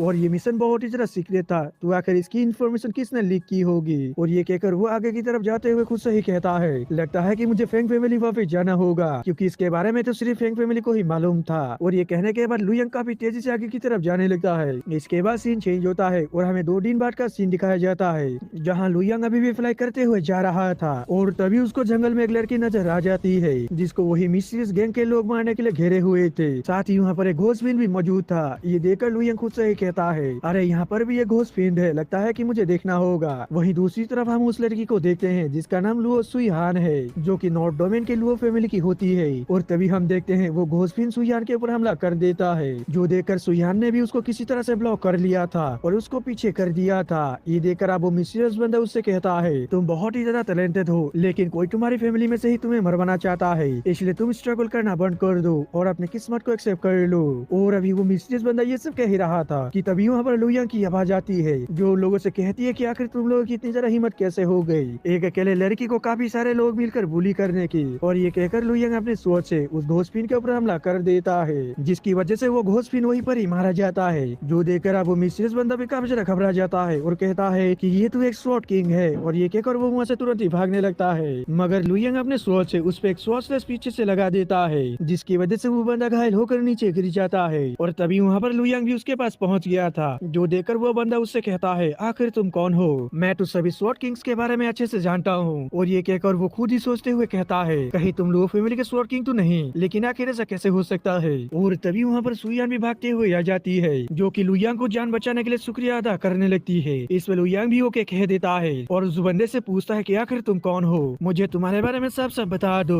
लेकिन इस पर हम देखते हैं वो बंदा उसे कुछ भी नहीं बता रहा होता है। ये देखकर सुईहान उसको बताती है कि शायद ये बंदा फिंच एलायंस का मेंबर हो सकता है। तो उसकी बात सुनकर अब लुयांग भी हैरान हो गया था और कहता है कि क्या फिंच एलायंस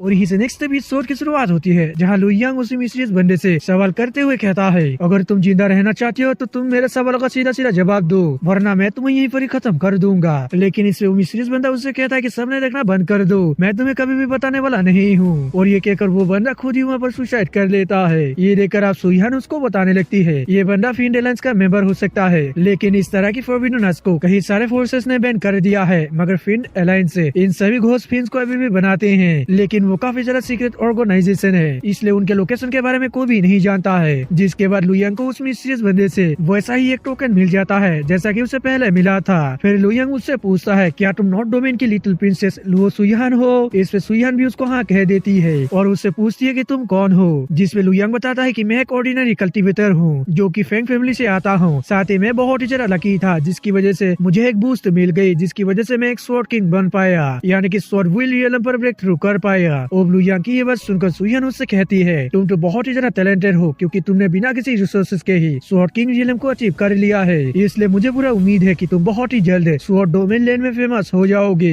ये सुनकर आप लुयांग भी उसको थैंक्स कह देता है और ये कहकर वो उससे कहता है फिंड एलायंस के लोग तुम्हें मारना चाहते हैं, इसका मतलब ये लोग किसी को मारने की भी सुपारी लेते हैं। उसके बाद सुनकर सुईहान कहती है ऐसा लगता है कि फिंड एलायंस के लोगों के पास ऐसा कोई भी काम नहीं है जो कि वो लोग नहीं करते हैं, और साथ ही मुझे ऐसा लगता है कि हमारे फैमिली से भी कोई उनके साथ मिला हुआ है, क्योंकि इस बंदे ने मुझसे कहा था कि मेरे फैमिली से कोई मुझे मरवाना चाहता है, लेकिन मुझे ये हैरानी हो रही है कि आखिर मेरे फैमिली से कौन मुझे मरा हुआ देखना चाहता है। और ये कहकर वो जो लुयांग की तरफ देखती है तो वो पाती है कि लुयांग किसी बहुत ही गहरी सोच में है, इसलिए वो उससे पूछती है कि आखिर तुम क्या सोच रहे हो। इसमें लुयांग उसको बताता है कि मुझे अभी ही याद आया है कि मैंने अनजाने में ही फिंड एलायंस को अपना दुश्मन बना लिया है। उसकी ये बात सुनकर अब सुईहान उससे कहती है तुम फिक्र ना करो, जब तक कोई ब्लेड मास्टर इसमें शामिल नहीं होता है तब तक कोई भी तुम्हारा कुछ भी बिगाड़ नहीं सकता है, क्योंकि तुम एक स्वॉर्ड किंग हो। लेकिन इसी के साथ ही फिंड एलायंस के अंदर काफी सारे ब्लेड मास्टर्स भी मौजूद है, इसलिए मुझे लगता है कि तुम्हें हमारी फैमिली के अंदर आ जाना चाहिए ताकि इससे तुम सेफ रह सको। साथ ही अगर तुमने हमारी फैमिली को ज्वाइन कर लिया तो फिर तुम्हें ब्लेड मास्टर बनने में ज्यादा परेशानी नहीं होगी, क्योंकि हमारी फैमिली तुमको काफी ज्यादा रिसोर्सेज प्रोवाइड करेगी। और उसी के साथ ही हमारे फैमिली के अंदर कुछ महीनों के बाद एक टूर्नामेंट होगी जिसके अंदर स्वॉर्ड डोमेन लैंड के काफी सारे स्वॉर्ड किंग्स आने वाले हैं उसमें पार्टिसिपेट करने के लिए, इसलिए अगर तुम चाहो तो तुम भी उसमें पार्टिसिपेट कर सकते हो।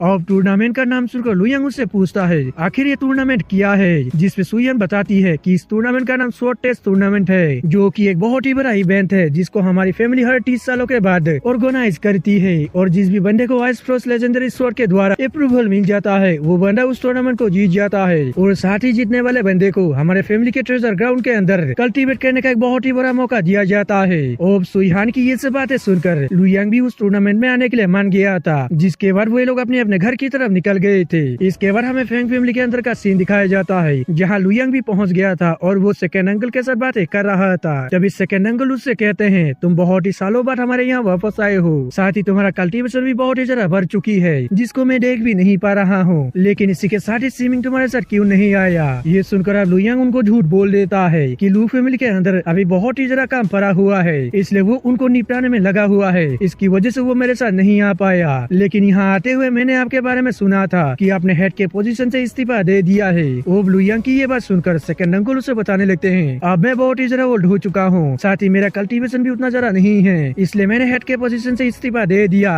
और मैंने तुम्हारे कजिन भाई फेंग लीजिंग को हेड बना दिया क्योंकि वो बहुत ही ज्यादा ईमानदार है, इसलिए तुम्हें फिक्र करने की जरूरत नहीं है। मगर इसी के साथ ही तुम मुझे ये बताओ आखिर तुम्हारा यहाँ आने का कारण क्या है। और उनकी ये बात सुनकर लुयांग उनसे पूछता है क्या आपने किसी को बताया है कि सीमिंग कौन है। इस पे अंकुल उसको बताते हैं कि मैंने इसके बारे में किसी को भी नहीं बताया है, और साथ ही मैंने फेंग होंग की फैमिली को भी दूसरी जगह पर भेज दिया है और वो लोग अब बहुत ही ज्यादा सुधर चुके हैं, इसलिए मुझे लगता है कि उन्होंने भी इसके बारे में किसी को भी नहीं बताया होगा। लेकिन क्या तुम्हें एक बात याद है उस फाइट के समय ग्रैंड मास्टर लिन भी वहाँ पर मौजूद थे, शायद उसने ही किसी को सीमिंग के बारे में बताया होगा। ये सुनकर अब लुयांग भी ओके कह देता है। इसके बाद वो लोग इसी तरह से काफी देर बात करते हैं, जिसके बाद लुयांग वहाँ से निकलकर कांगलान पैलेस की तरफ आ जाता है और जब वो वहाँ पर लैंड करता है तो उसके पास एक बंदा आ जाता है जो कि कांगलान पैलेस का एक एल्डर होता है। अब वो एल्डर लुयांग को रिस्पेक्ट देते हुए उससे कहता है स्वॉर्ड किंग आपका स्वागत है हमारे इस कांगलान पैलेस में। इसमें अब लुयांग उस ओल्ड मैन से पूछता है आखिर मास्टर लिन कहाँ पर है, मुझे उससे मिलना है। अब लुयांग की ये बात सुनकर वो ओल्ड मैन उसको बताता है कि मास्टर लिन लैंगहुआ वैली में रहते हैं, जो कि वहाँ पर पूरा साल ही हर्बल मेडिसिन के बारे में पढ़ते रहते हैं, इसलिए मैं आपको वहाँ पर ले चलता हूँ, अब मेरे साथ आइए। और ये कहकर वो ओल्ड मैन लुयांग को मास्टर लिन के पास ले आता है और जैसे ही मास्टर लिन लुयांग को वहाँ पर देखते हैं तो वो काफी ज्यादा हैरान हो जाते हैं और हैरान होते हुए अपने मन में खुद से ही कहते हैं, ये लड़का तो सिर्फ 2 सालों में ही एक स्वॉर्ड किंग बन गया, ये तो एक जीनियस है। और तभी वो ओल्डमैन उसको बताता है कि ये स्वॉर्ड किंग आपसे मिलने के लिए यहाँ आया है। जो सुनकर तो मास्टर लिन और भी जरा हैरान हो जाते हैं। तभी लुयांग उससे कहता है, मास्टर लिन क्या आप मुझे अंदर बैठने के लिए नहीं कहेंगे। अब उसकी ये बात सुनकर मास्टर लिन भी उसको तुरंत ही अंदर ले आता है। फिर लुयांग उससे कहता है, मास्टर लिन मुझे यहाँ पर देखकर क्या सच में आपको हैरानी नहीं हुई।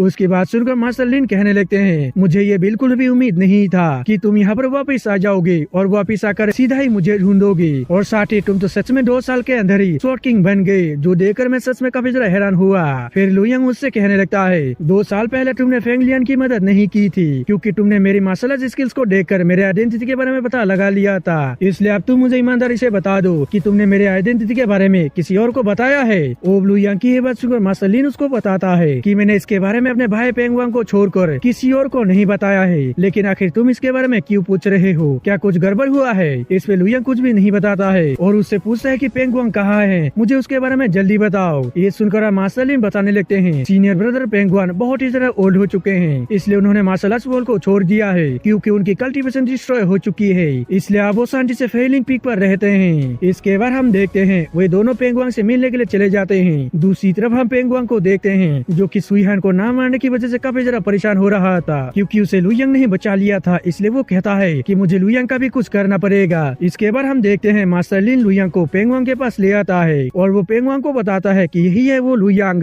जिसके बारे में मैंने आपको बताया था, इसने 2 साल में इस स्वॉर्ड किंग रियलम को अचीव कर लिया है। अब उसकी बात सुनकर पेंग वांग भी हैरान हो जाता है और लुयांग से कहता है, तुम्हारे बारे में जूनियर ब्रदर लिन ने मुझे बताया था, साथ ही मैंने तुम्हारे मार्शल आर्ट्स के बारे में सुनते हुए ये गेस कर लिया था कि तुम 2 साल में स्वॉर्ड किंग बन जाओगे। और तभी लुयांग गुस्से से उससे कहता है, तुम मुझे सच सच बता दो कि तुमने मेरे बारे में किसको बताया। अब लुयांग की ये बात सुनकर पेंग वांग भी गुस्से से उससे कहता है, मैंने तुम्हारे बारे में किसी को भी नहीं बताया। वो उसकी ये बात सुनकर लुयांग को काफी ज्यादा गुस्सा आता है और वो तुरंत ही उसके ऊपर एक मुक्का मार देता है, जिसकी वजह से वो घायल होता हुआ काफी दूर जा गिरता है। जिसके बाद लुयांग उसके ऊपर अपना पैर रख देता है और उससे पूछताछ करने लगता है, लेकिन इस पर वो बिल्कुल भी रेडी नहीं हो रहा था, वो कुछ भी नहीं बता रहा था। ये देखकर मास्टर लिन लुयांग से रिक्वेस्ट करते हुए कहते हैं, मेरे सीनियर ब्रदर बहुत ही ज्यादा ओल्ड हो चुके हैं, इसलिए वो कभी भी मर सकते हैं, इसलिए प्लीज आप उन्हें छोड़ दें। लेकिन इस पर हम देखते हैं लुयांग कहता है कि मैं जानता हूँ तुम्हारा सीनियर ब्रदर फिन एलेंस के साथ मिला हुआ है। जब मैं 2 दिन पहले जंगल से आ रहा था तब मैंने वहाँ पर इसको देखा था, ये उस मिस्टीरियस बंदे के साथ था, इसको मैंने सासू से पहचान लिया क्योंकि मैं एक स्वॉर्ड किंग हूँ। और ये कहकर वो काफी जरा गुस्से से कहने लगता है, 2 साल पहले जब मैं और सीमिंग ब्लैक माउंटेन को क्रॉस कर रहे थे तब वहाँ पर फिन एलेंस के लोगों ने हमारा रास्ता रोक लिया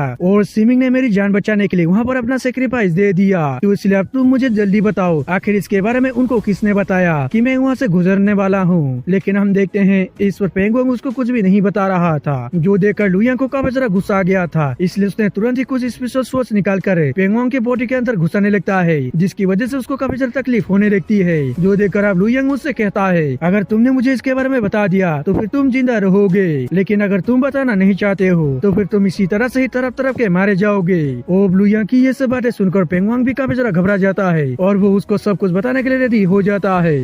यहीं से नेक्स्ट एपिसोड की शुरुआत होती है जहां हम मास्टर लिन के सीनियर ब्रदर पेंग वांग को देखते हैं, जो कि लुयांग से मार खाने के बाद काफी ज्यादा घायल हो चुका था, इसलिए मास्टर लिन उसे हीलिंग पिल खिलाने लगते हैं ताकि वो इंजरी से रिकवर हो सके। इसके बाद लुयांग पेंग वांग से कहता है, आखिर तुम्हें मेरे आइडेंटिटी के बारे में किसने बताया और कौन मुझे मरवाना चाहता है, जल्दी जल्दी तुम मुझे बता दो, और अगर तुमने यहाँ पर चालाकी करने की कोशिश की तो फिर मैं तुम्हें जिंदा रहने का दूसरा मौका बिल्कुल भी नहीं दूंगा। ओब लुयांग की ये बात सुनकर पेंग वांग भी घबरा जाता है, इसलिए वो उसे तुरंत ही बताने लगता है, तुम्हारे आइडेंटिटी के बारे में मुझे फेंगयांग विलेज के हेड ने बताया था, उसका नाम फेंग लाई है। आप फेंग लाई का नाम सुनकर लुयांग उससे पूछता है, ये फेंग लाई कौन है, तो इस पे मास्टर लिन बताने लगते हैं, फेंगयांग विलेज के अंदर असल में सिर्फ स्वॉर्ड किंग्स लेवल तक के ही वॉरियर हैं, जिसमें उनका चीफ फेंग लाई असल में स्वॉर्ड रियलम के अर्ली स्टेज पर है, और वो जब इस रियलम पर पहुंची थी तो तब वो 30 साल की थी। साथ ही मैंने सुना है कि अभी तक उसकी इंप्रूवमेंट नहीं हुई है, यानी कि वो कल्टीवेशन में आगे नहीं बढ़ पा रही है। लेकिन अगर तुम वहाँ पर जाने की सोच रहे हो तो फिर तुम्हें सावधान रहना होगा, क्योंकि फेंग लाई सिर्फ ऑर्डिनरी स्वॉर्ड किंग है, इसलिए उससे तुम्हें कोई भी खतरा नहीं है। लेकिन उसका लवर बहुत ही ज्यादा खतरनाक है। वो स्वॉर्ड व्हील रियलम के पीक स्टेज पर है और उसका नाम जिंग फेई है, इसलिए तुम्हें उससे सावधान रहना होगा। और जिंग फेई का नाम सुनकर लू यंग उससे पूछता है आखिर ये बंदा कौन से फोर्स से बिलोंग करता है, जिसपे मास्टर लिंग बताता है कि वो एक फ्री कल्टीवेटर है, वो किसी भी फोर्स से बिलोंग नहीं करता है। पूरे नॉर्थ डोमेन के अंदर उसका काफी ज्यादा रेपुटेशन है। उसकी ये बात सुनकर अब लू यंग उससे पूछता है क्या फेयंग विलेज के अंदर फेंग लाई को छोड़कर कोई और भी स्वॉर्ड किंग मौजूद है। इस पे मास्टर लिन उसको मना कर देते हैं और बताते हैं कि फेंग यंग विलेज के अंदर सिर्फ फेंग लाई ही अकेली स्वॉर्ड किंग है। उनका पहले वाला स्वॉर्ड किंग 30 साल पहले ही मारा जा चुका है, जिसकी वजह से उनके पास स्वॉर्ड पैलेस रियलम तक के ही फोर्स थे। लेकिन अब फेंग लाई स्वॉर्ड किंग बन चुकी है, इसलिए उनको अपना स्वॉर्ड किंग फोर्स का दर्जा वापस मिल गया है। अब मास्टर लिन की ये सब बातें सुनकर लू यंग भी वहाँ जाने के लिए रेडी हो गया था, इसलिए वो पेंग वांग से कहता है तुम मुझे फेयंग विलेज तक ले चलो। उसकी ये बात सुनकर पेंग वांग घबरा जाता है और कहता है कि अगर इसके बारे में फिंडेलेंस को पता चल गया कि मैंने तुम्हें उनके बारे में सभी सीक्रेट्स को बता दिया है तो फिर वो लोग मुझे खत्म कर देंगे, इसलिए मैं तुम्हारे साथ नहीं जा सकता हूँ। लेकिन इस पर हम देखते हैं लू यंग उसे जबरदस्ती फेयंग विलेज की तरफ ले जाता है। इसके बाद सीन चेंज होता है और हमें फेयंग विलेज का सीन दिखाया जाता है, जहाँ हम फेंग लाई और उसके लवर जिंग फे को देखते हैं, जहाँ उनके पास तभी ब्लड स्वॉर्ड चाइल्ड यानी कि लीजी हुए और एक बंदा आ जाता है जिसका नाम यून लू है। फिर लीजी हुए उन दोनों से कहता है क्या सब कुछ रेडी हो गया है। इस फेंग लाई भी हाँ कह देती है। फिर जिंग फे उनसे कहता है मुझे ब्लड जेल के 3 टुकड़े मिले थे जिनको मैंने ब्लड पूल में डाल दिया है। इसके बाद वो सभी लोग एक सीक्रेट रास्ते से ब्लड पूल की तरफ जाने लगते हैं। फिर वो लोग उसके अंदर आ जाते हैं, जहाँ आने के बाद लीजी हुए उन लोगों से कहता है अगर मैंने बिना किसी दिक्कत के ब्लेड मास्टर बन गया तो फिर मैं तुम लोगों की सभी इच्छा पूरी कर दूंगा। अब उसकी ये बात सुनकर सभी लोग ही उसे थैंक्स कह देते हैं। फिर लीजी हुए इन से कहता है तुम यहाँ रुक कर मुझे प्रोटेक्ट करोगे और बाकी तुम दोनों बाहर जाकर इस एरिया को गार्ड करोगे। अब उसकी ये बात सुनकर वे दोनों भी बाहर की तरफ आ जाते हैं उस एरिया को गार्ड करने के लिए। और तभी उन दोनों की नजर लू यंग के ऊपर पड़ जाती है जो कि उन दोनों की ही तरफ आ रहा था, जो देखकर वो दोनों भी अपना ऑरा रिलीज करते हुए लू यंग के सामने आ जाते हैं। फिर फेंग लाई लू यंग से कहती है तुम हमारे फेयंग विलेज के अंदर आए हो, इसलिए बताओ कि हम तुम्हारे लिए क्या कर सकते हैं। फेंग लाई की ये बात सुनकर लू यंग उसको अपना नाम बता देता है और ये कहकर वो पेंग वांग को नीचे फेंक देता है और फेंग लाई से कहता है चीफ फेंग मुझे यहाँ पर देखकर क्या आपको हैरानी नहीं हो रही। ये सुनकर अब फेंग लाई उससे कहती है तुम तो 2 साल में स्वॉर्ड किंग लेवल पर आ गए, ये तो वाकई चौंका देने वाली बात है। फिर लू यंग उससे कहता है तुम मुझे सीधा सीधा बता दो कि आखिर फिंडेलेंस के लोग मुझे मारना क्यों चाहते हैं। इस पे अब फेंग लाई उससे कहती है तुम तो लू सेंटोंग के बेटे हो, इसलिए कई लोग तुम्हें मरा हुआ देखना चाहते हैं, इसलिए बिना बकवास किए फाइट को स्टार्ट करते हैं। और ये कहकर वो एनर्जी स्लेश से उसकी तरफ हमला कर देती है, जिसपे लू यंग भी हमला करके उसके अटैक को डिस्ट्रॉय कर देता है। इसके बाद उन दोनों के दरमियान एक बहुत ही खतरनाक फाइट स्टार्ट हो गई थी, जिसमें दोनों ही एक दूसरे के ऊपर लगातार हमला किए जा रहे थे। लेकिन तभी लू यंग का एक अटैक जाकर फेंग लाई को हिट कर गई थी, जिसकी वजह से वो थोड़ा सा घायल हो गई थी, जो देखकर वो खुद भी हैरान हो जाती है और अपने मन में खुद से ही कहती है आखिर ये लड़का स्वॉर्ड किंग लेवल पर होते हुए भी इतना ज्यादा पावरफुल कैसे हो सकता है। वो उसकी ये हालत देखकर जिंग फे भी उसके पास आ जाता है और उसे संभाल लेता है, जिसके बाद फेंग लाई वहाँ से नीचे चली जाती है अपने आप को हील करने के लिए। वही दूसरी तरफ से लू यंग जिंग फे से कहता है तुम्हारी लव स्टोरी तो काफी ज्यादा फेमस है, लगता है कि तुम मुझसे कुछ ज्यादा ही प्यार करते हो। ये सुनकर अब जिंग फे उससे कहता है तुम तो मेरे बारे में बहुत ही अच्छे से जानते हो, लगता है कि मैं कुछ ज्यादा ही फेमस हो गया। और ये कहकर वो उससे कहता है तुम्हें तो 2 साल पहले ही मर जाना चाहिए था, मगर कोई बात नहीं अब मैं तुम्हें खत्म कर दूंगा। और ये कहकर वो लू यंग के ऊपर हमला कर देता है, लेकिन इस पर लू यंग ने भी अपने सामने एक सील लगा लिया था, जिसकी वजह से वो बच गया था। लेकिन तभी जिंग फे काफी तेजी से उसके पास आकर अपने स्वॉर्ड से उस पर हमला कर देता है, मगर लू यंग ने इसे तक को भी अपने स्वॉर्ड से रोक लिया था। ये देखकर अब जिंग फे भी हंसने लगता है और कहता है कि तुम इतने भी जरा कमजोर नहीं हो, लगता है कि अब तुम्हारे साथ फाइट करने में मजा आएगा। और ये कहकर वो अपने स्वॉर्ड से एक स्वॉर्ड स्लेश उसकी तरफ लगा देता है, मगर लू यंग ने भी टेलीपोर्ट होते हुए उसके अटैक को डॉज कर लिया था। ये देखकर अब जिंग फे उससे कहता है मैं भी देखता हूँ कि तुम मेरे कितने अटैक्स को डॉज कर पाते हो। और ये कहकर वो उस पर काफी सारे स्वॉर्ड स्लेश लगा देता है, लेकिन इनको भी लू यंग ने काफी आसानी से डॉज कर लिया था और जिसके तुरंत वो उस पर हमला भी कर दिया था, जो देखकर जिंग फे ने भी अपने स्वॉर्ड से उस पर हमला कर दिया था, जिसकी वजह से वो दोनों आपस में टकरा गए थे और इसकी वजह से वहाँ पर काफी सारा ऑरा रिलीज होने लगती है। फिर हम लीजी हुए को देखते हैं जो कि उसके ऊपर कल्टीवेट कर रहा था और उन दोनों की एनर्जी यहाँ उसको भी महसूस हो रही थी, इसलिए वो यूनलू से कहता है यूनलू आखिर बाहर क्या हो रहा है। इसमें यूनलू से कहता है ब्रदर अब रुकिए मैं बाहर जाकर देख कर आता हूँ, लेकिन इस पर लीजी हुए उसे बाहर जाने से मना कर देता है और कहता है कि तुम यहीं पर ही रुको, बाहर वो दोनों संभाल लेंगे, मगर तुम यहाँ पर ध्यान रखना कि मुझे कोई भी डिस्टर्ब ना कर पाए। इसमें यूनलू भी उसको ओके कह देता है। इसके बाद हम बाहर का सीन देखते हैं जहाँ वो दोनों अभी भी फाइट कर रहे थे, जहाँ लू यंग जिंग फे को काफी अच्छी टक्कर दे रहा था और वो स्वॉर्ड किंग लेवल की मार्शल आर्ट्स को यूज कर रहा था, जो देखकर अब जिंग फे उससे कहता है नाइस तुम्हारी मार्शल आर्ट्स स्किल्स तो किंग लेवल की है और साथ ही तुम स्वॉर्ड किंग लेवल के 3rd लेवल को भी कल्टीवेट करने में कामयाब रहे। लेकिन इसी के साथ ही आज तुम यहीं पर ही मारे जाओगे। और ये कहकर वो अपने स्वॉर्ड से लुयांग की तरफ काफी सारे स्वॉर्डलेस लगा देता है, जिसको लुयांग किसी तरह से डॉज करने लगता है। लेकिन इसमें उसको काफी ज्यादा परेशानी हो रही थी, इसलिए वो थोड़ा सा जख्मी हो जाता है। पर तभी जिंगफे उस पे अपने स्वॉर्ड से हमला कर देता है, जो देखकर लुयांग ने भी अपने स्वॉर्ड से हमला कर दिया था, जिसकी वजह से वो लोग आपस में टकरा गए थे। लेकिन इस बार लुयांग उसको रोक नहीं पाता है। इसकी वजह से वो काफी ज्यादा घायल होते हुए पीछे आ जाता है। इवन की उसके मुंह से ब्लड भी निकल रही थी। ये देखकर अब लुयांग अपने लेजेंडरी स्वॉर्ड को बाहर निकालने का सोचता है, क्योंकि वो जिंगफे से उस नॉर्मल स्वॉर्ड से जीत नहीं सकता है। मगर तभी हम देखते हैं वहाँ पर सुयान और उसके साथ एक लड़की आ जाती है, जो कि आकर सीधा ही जिंगफे के ऊपर हमला कर देती है। मगर उस अटैक को जिंगफे ने डॉज कर लेता है और वो अटैक जाकर सीधा ही उस गुफा में लग गया था, जिसके अंदर लीजी हुए कल्टीवेट कर रहा था, जिसकी वजह से वो केव का वेजर हिलने लगी थी। इसकी वजह से लीजी हुए को कल्टीवेट करने में दिक्कत हो रही थी, इसलिए वो तुरंत ही युनलू से कहता है तुम बाहर जाकर तुरंत ही उन सभी को खत्म कर दो। वही दूसरी तरफ हम फेंगलाई को देखते हैं, जो कि वहाँ पर उस लड़की को देखकर खुद से ही कहती है हम यहाँ पर लकी हैं, जो कि यहाँ ब्लड स्वॉर्ड चाइल्ड और युनलू हैं। लेकिन अगर जिंगफे उनको रोक नहीं पाया तो फिर लीजी हुए का अलाइनमेंट डिस्टर्ब हो सकता है, इसकी वजह से वो हमें सजा जरूर देंगे। तभी इधर से लुओ सुयान लुयांग से कहती है ब्रदर फेंग क्या अभी यहाँ पर आए हैं? फेंग यांग विलेज फिनलैंड से मिला हुआ है या नहीं, वो पता करने के लिए। इस पे लुयांग भी हाँ कह देता है। अब वहाँ पर लुयांग को देखकर वो लड़की अपने मन में खुद से ही कहती है ये लड़का तो इतने कम उम्र में ही स्वॉर्ड किंग बन गया है। तभी सुयान उसको बताती है आंटी ये वही स्वॉर्ड किंग है जिसने मुझे जंगल में फिनलैंड के लोगों से बचाया था। अब उसकी ये बात सुनकर उसकी आंटी भी लुयांग को थैंक्स कह देती है सुयान की जान बचाने के लिए, जिसमें लुयांग कहता कि कोई बात नहीं, मैं तो बस वहाँ से गुजर रहा था और गुजरते हुए मुझे ये मुसीबत में दिखाई दी, इसलिए मैंने इसकी जान बचा ली। लेकिन क्या आप जिंगफे को संभाल सकती है, क्योंकि ये बहुत ही ज्यादा स्ट्रॉन्ग है, मैं इसे जीत नहीं पाऊंगा। ये सुनकर अब वो लड़की भी हाँ कह देती है, जो सुनकर जिंगफे उससे कहता है मैंने आज इस मुकाम तक पहुँचते हुए काफी सारे पावरफुल ओपोनेंट्स का सामना किया है, साथ ही मैंने नॉर्थ डोमिन के हेवन एंड हार्ट को भी हिला दिया था जब तुम अपनी माँ के गोद में थी, इसलिए तुम मुझे इतना कमजोर भी ना समझो। और जिंगफे की ये बात सुनकर उस लड़की को काफी ज्यादा गुस्सा आ जाता है, इसलिए वो उसे कहती है कि लगता है कि तुम मरना चाहते हो। और तभी हम देखते हैं जिंगफे अपने बहुत ही पावरफुल मूव का यूज करते हुए उस लड़की के ऊपर हमला कर देता है, जिसपे वो लड़की भी उस पर हमला कर देती है, जिसके इम्पैक्ट की वजह से जिंगफे घायल होता हुआ काफी ज्यादा दूर आ जाता है, जो देखकर अब वो खुद भी हैरान हो गया था और कहता है कि इसने तो सिर्फ मुझे एक ही अटैक में हरा दिया, ये तो बहुत ही ज्यादा पावरफुल है। तभी हम देखते हैं उस केव से युनलू भी बाहर आ जाता है, जिसके अंदर लीजे हुए कल्टीवेट कर रहा था।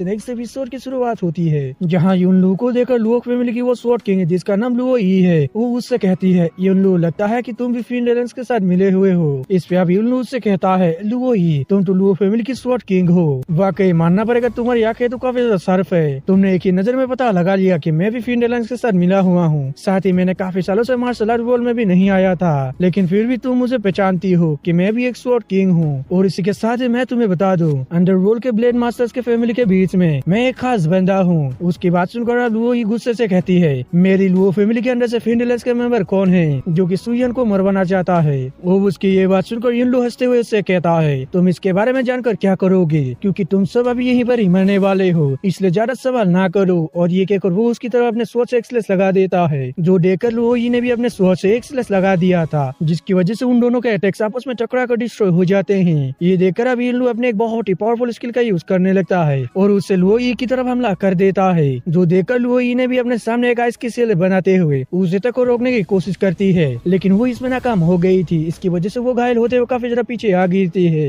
ये देखकर अब लुयांग भी थोड़ा सा परेशान हो गया था, इसलिए वो खुद से ही कहता है लगता है कि मेरे पास अब कोई भी चॉइस नहीं है, मुझे अपने लेजेंडरी स्वॉर्ड का यूज करना ही पड़ेगा। और ये कहकर लुयांग अपने लेजेंडरी स्वॉर्ड को समन करने लगता है, जिसकी वजह से उसके अंदर से काफी ज्यादा पावरफुल और रिलीज होने लगती है, जो देखकर बाकी सभी लोग बहुत ज्यादा हैरान हो जाते हैं। वही दूसरी तरफ लीजी हुए को भी लुयांग का ऑरा महसूस हो रहा था, जिसे महसूस करते हुए वो भी हैरान हो गया था और खुद से ही कह रहा था लगता है कि यहाँ पर लेजेंडरी स्वॉर्ड रखने वाला स्वॉर्ड किंग आ गया है। और ये कहकर वो भी बाहर जाने लगता है। दूसरी तरफ लुयांग अपने लेजेंडरी स्वॉर्ड को समन करते हुए युनलू से कहता है तुम यहाँ पर बहुत ज्यादा शो ऑफ कर रहे थे, लेकिन अब तुम्हारे मरने का वक्त आ चुका है। और ये कहकर वो युनलू के ऊपर अपने स्वॉर्ड से हमला कर देता है, जो देखकर अब युनलू भी वहाँ से भागने लगता है उस स्वॉर्ड को डॉज करने के लिए, लेकिन लुयांग का स्वॉर्ड उसका पीछा ही नहीं छोड़ रहा था, जो देखकर युनलू भी अपने सोच से अटैक करके उसे रोकने की कोशिश करता है, लेकिन वो इसमें नाकाम हो गया था और वो घायल होते हुए काफी ज्यादा दूर चला गया था। लेकिन तभी हम देखते हैं उस केव से लीजी हुए भी बाहर आ जाता है, जिसे देखकर लुई और लुयंग काफी ज्यादा हैरान हो जाते हैं। तभी लीजी हुए कहने लगता है, मुझे ये बिल्कुल भी एक्सपेक्ट नहीं था कि नॉर्थ डोमेन के इस छोटे से विलेज के अंदर मैं किसी हेवेनली चाइल्ड से मिल जाऊंगा।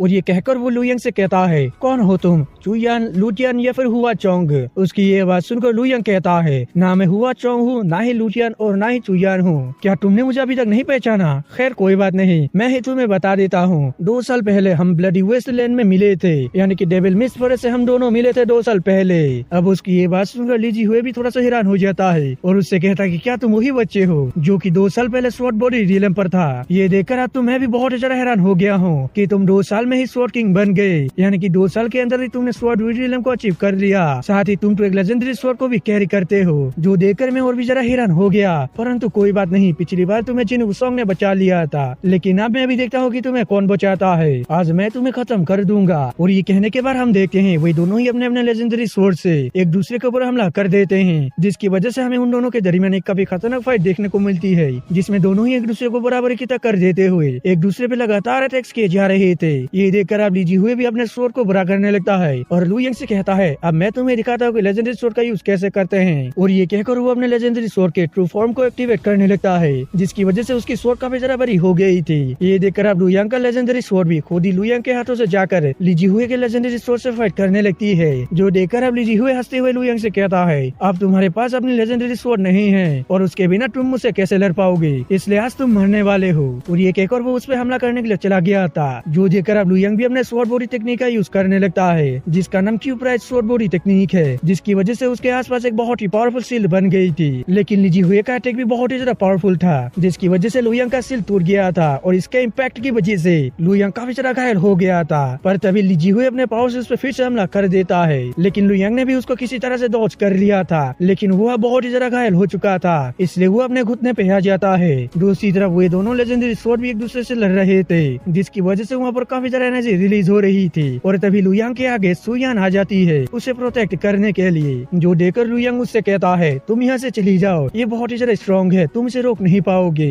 ये सुनकर अब सुयान उससे कहती है, पिछली बार तुमने मेरी जान बचाई थी, इसलिए अब मेरी बारी है तुम्हारी जान बचाने की। तभी दूसरी तरफ से लीजी हुए उन दोनों की तरफ हमला कर देता है, जो देखकर अब सुयान भी ब्लेड मास्टर सील का यूज कर देती है, जिसकी वजह से वहाँ पर एक काफी पावरफुल स्पिरिट आकर लीजी हुए के अटैक को ब्लॉक कर लेता है। फिर वो स्पिरिट काफी गुस्से से लीजी हुए से कहता है, आखिर तुम्हारी हिम्मत भी कैसे हुई मेरे डिसेंडेंट्स को जान से मारने की कोशिश करने की। और ये कहकर वो स्पिरिट लीजी हुए के ऊपर हमला कर देता है, जिसकी वजह से लीजी हुए काफी ज्यादा दूर जा गिरता है, साथ ही वो काफी ज्यादा घायल भी हो चुका था, इवन कि उसके मुंह से ब्लड भी निकल रहा था। ये देखकर अब वो अपने लेजेंडरी स्वॉर्ड को वापस बुला लेता है और जिसके तुरंत ही वो वहाँ से भाग जाता है। ये देखकर अब बाकी लोग भी उसके पीछे पीछे भागने लगते हैं, जिसे देखकर लुई भी उन सभी का पीछा करने लगती है। और उन लोगों के जाने के बाद इधर लुयंग सुयान से पूछता है, आखिर ये ब्लेड मास्टर सील क्या होता है? इस पे अब सुयान उसको बताने लगती है, ये blade master seal blade master द्वारा बनाई जाती है, इसके अंदर उस ब्लेड मास्टर की पावरफुल स्टोर एनर्जी मौजूद होती है। और मेरे पास अभी जो ब्लेड मास्टर सील है उसको हमारे एंसेस्टर लू होंगियन ने छोड़ कर गए थे, वो एक ब्लेड मास्टर थे, इसलिए मैं इस सील को हमेशा ही अपने पास रखती हूँ। फिर लुयंग कहने लगता है, ये कितने शर्म की बात है कि मैं लीजी हुए को मार भी नहीं पाया, साथ ही मैं उसके एक अटैक को भी अच्छे से रोक नहीं पाया। ये सुनकर अब सुयान हंसते हुए उससे कहती है, तुम उसे बिल्कुल भी मार नहीं पाते, इसलिए तुम्हें निराश होने की जरूरत नहीं है, क्योंकि उसके पास भी ब्लेड मास्टर सील मौजूद हो सकता है, क्योंकि उसके मास्टर ने उसे दिया होगा मुसीबत के टाइम उसे प्रोटेक्ट करने के लिए, क्योंकि उसके मास्टर ने उसे ब्लड गोल्ड स्वॉर्ड भी दे दिया है। लेकिन तुम्हें घबराने की जरूरत नहीं है, तुम भी इतनी आसानी से नहीं मरोगे, क्योंकि तुम्हारे पास लेजेंडरी स्वॉर्ड टोसन है जो कि तुम्हें प्रोटेक्ट करेगी। और अभी वो लोग ये सब बातें कर ही रहे थे कि तभी वहाँ पर लुई भी वापस आ जाती है पेंगवांग और फेंगलाई को लेकर। फिर लुई लुयंग से कहती है, यंग मास्टर आपका पेंगवांग के साथ क्या रिलेशनशिप है? इस पे लुयंग बताता है कि मेरा इसके साथ ऐसा कोई भी रिलेशनशिप नहीं है, मैं तो इसका यूज करते हुए फेयंग वैली तक आ गया हूँ। फिर पेंगवांग लुयंग से अपनी जान की भीख मांगने लगता है, जो देकर लुई उसको गुस्से में उठाकर दूर फेंक देती है। फिर लुयंग सुईहान से पूछता है, क्या तुम्हें मालूम चला कि किसने तुम्हारे पर माउंटेन के अंदर हमला करवाया था? इस पे अब सुईहान उसको बताती है कि अभी तक इसके बारे में हमें मालूम नहीं चला है, इसलिए मैंने और आंटी ने पहले जाकर टाओजो स्टेट के ब्लैक स्वॉर्ड सेक्ट के मुटियानजिंग से मिला था, जिसने हमें बाकी लोगों के बारे में बताया था जो कि फिंड अलायंस के साथ मिले हुए थे, और उनमें से कुछ लोगों से हम रास्ते में आते हुए मिल गए, जिनसे हम सवाल करते हुए या फेयंग वैली तक आ गए। इसलिए बस अभी ये दोनों ही बाकी है, शायद इनसे हमें कुछ पता चल जाए कि किसने मुझ पर माउंटेन के ऊपर हमला करवाया आता। उसकी बात सुनकर अब लुओई गुस्से से फेंगलाई से कहती है, तो मुझे जल्दी जल्दी बता दो कि आखिर लुओ फैमिली का कौन सा मेंबर फिन एलायंस के साथ मिला हुआ है और कौन सुयान को मरवाना चाहता है। तो उसकी ये बात सुनकर फेंगलाई कहने लगती है, मैं तो सिर्फ जिंगफे की वजह से फिन एलायंस के कांटेक्ट में आई थी, इसलिए अगर तुम्हारे लुओ फैमिली के अंदर कोई फिन एलायंस का मेंबर है तो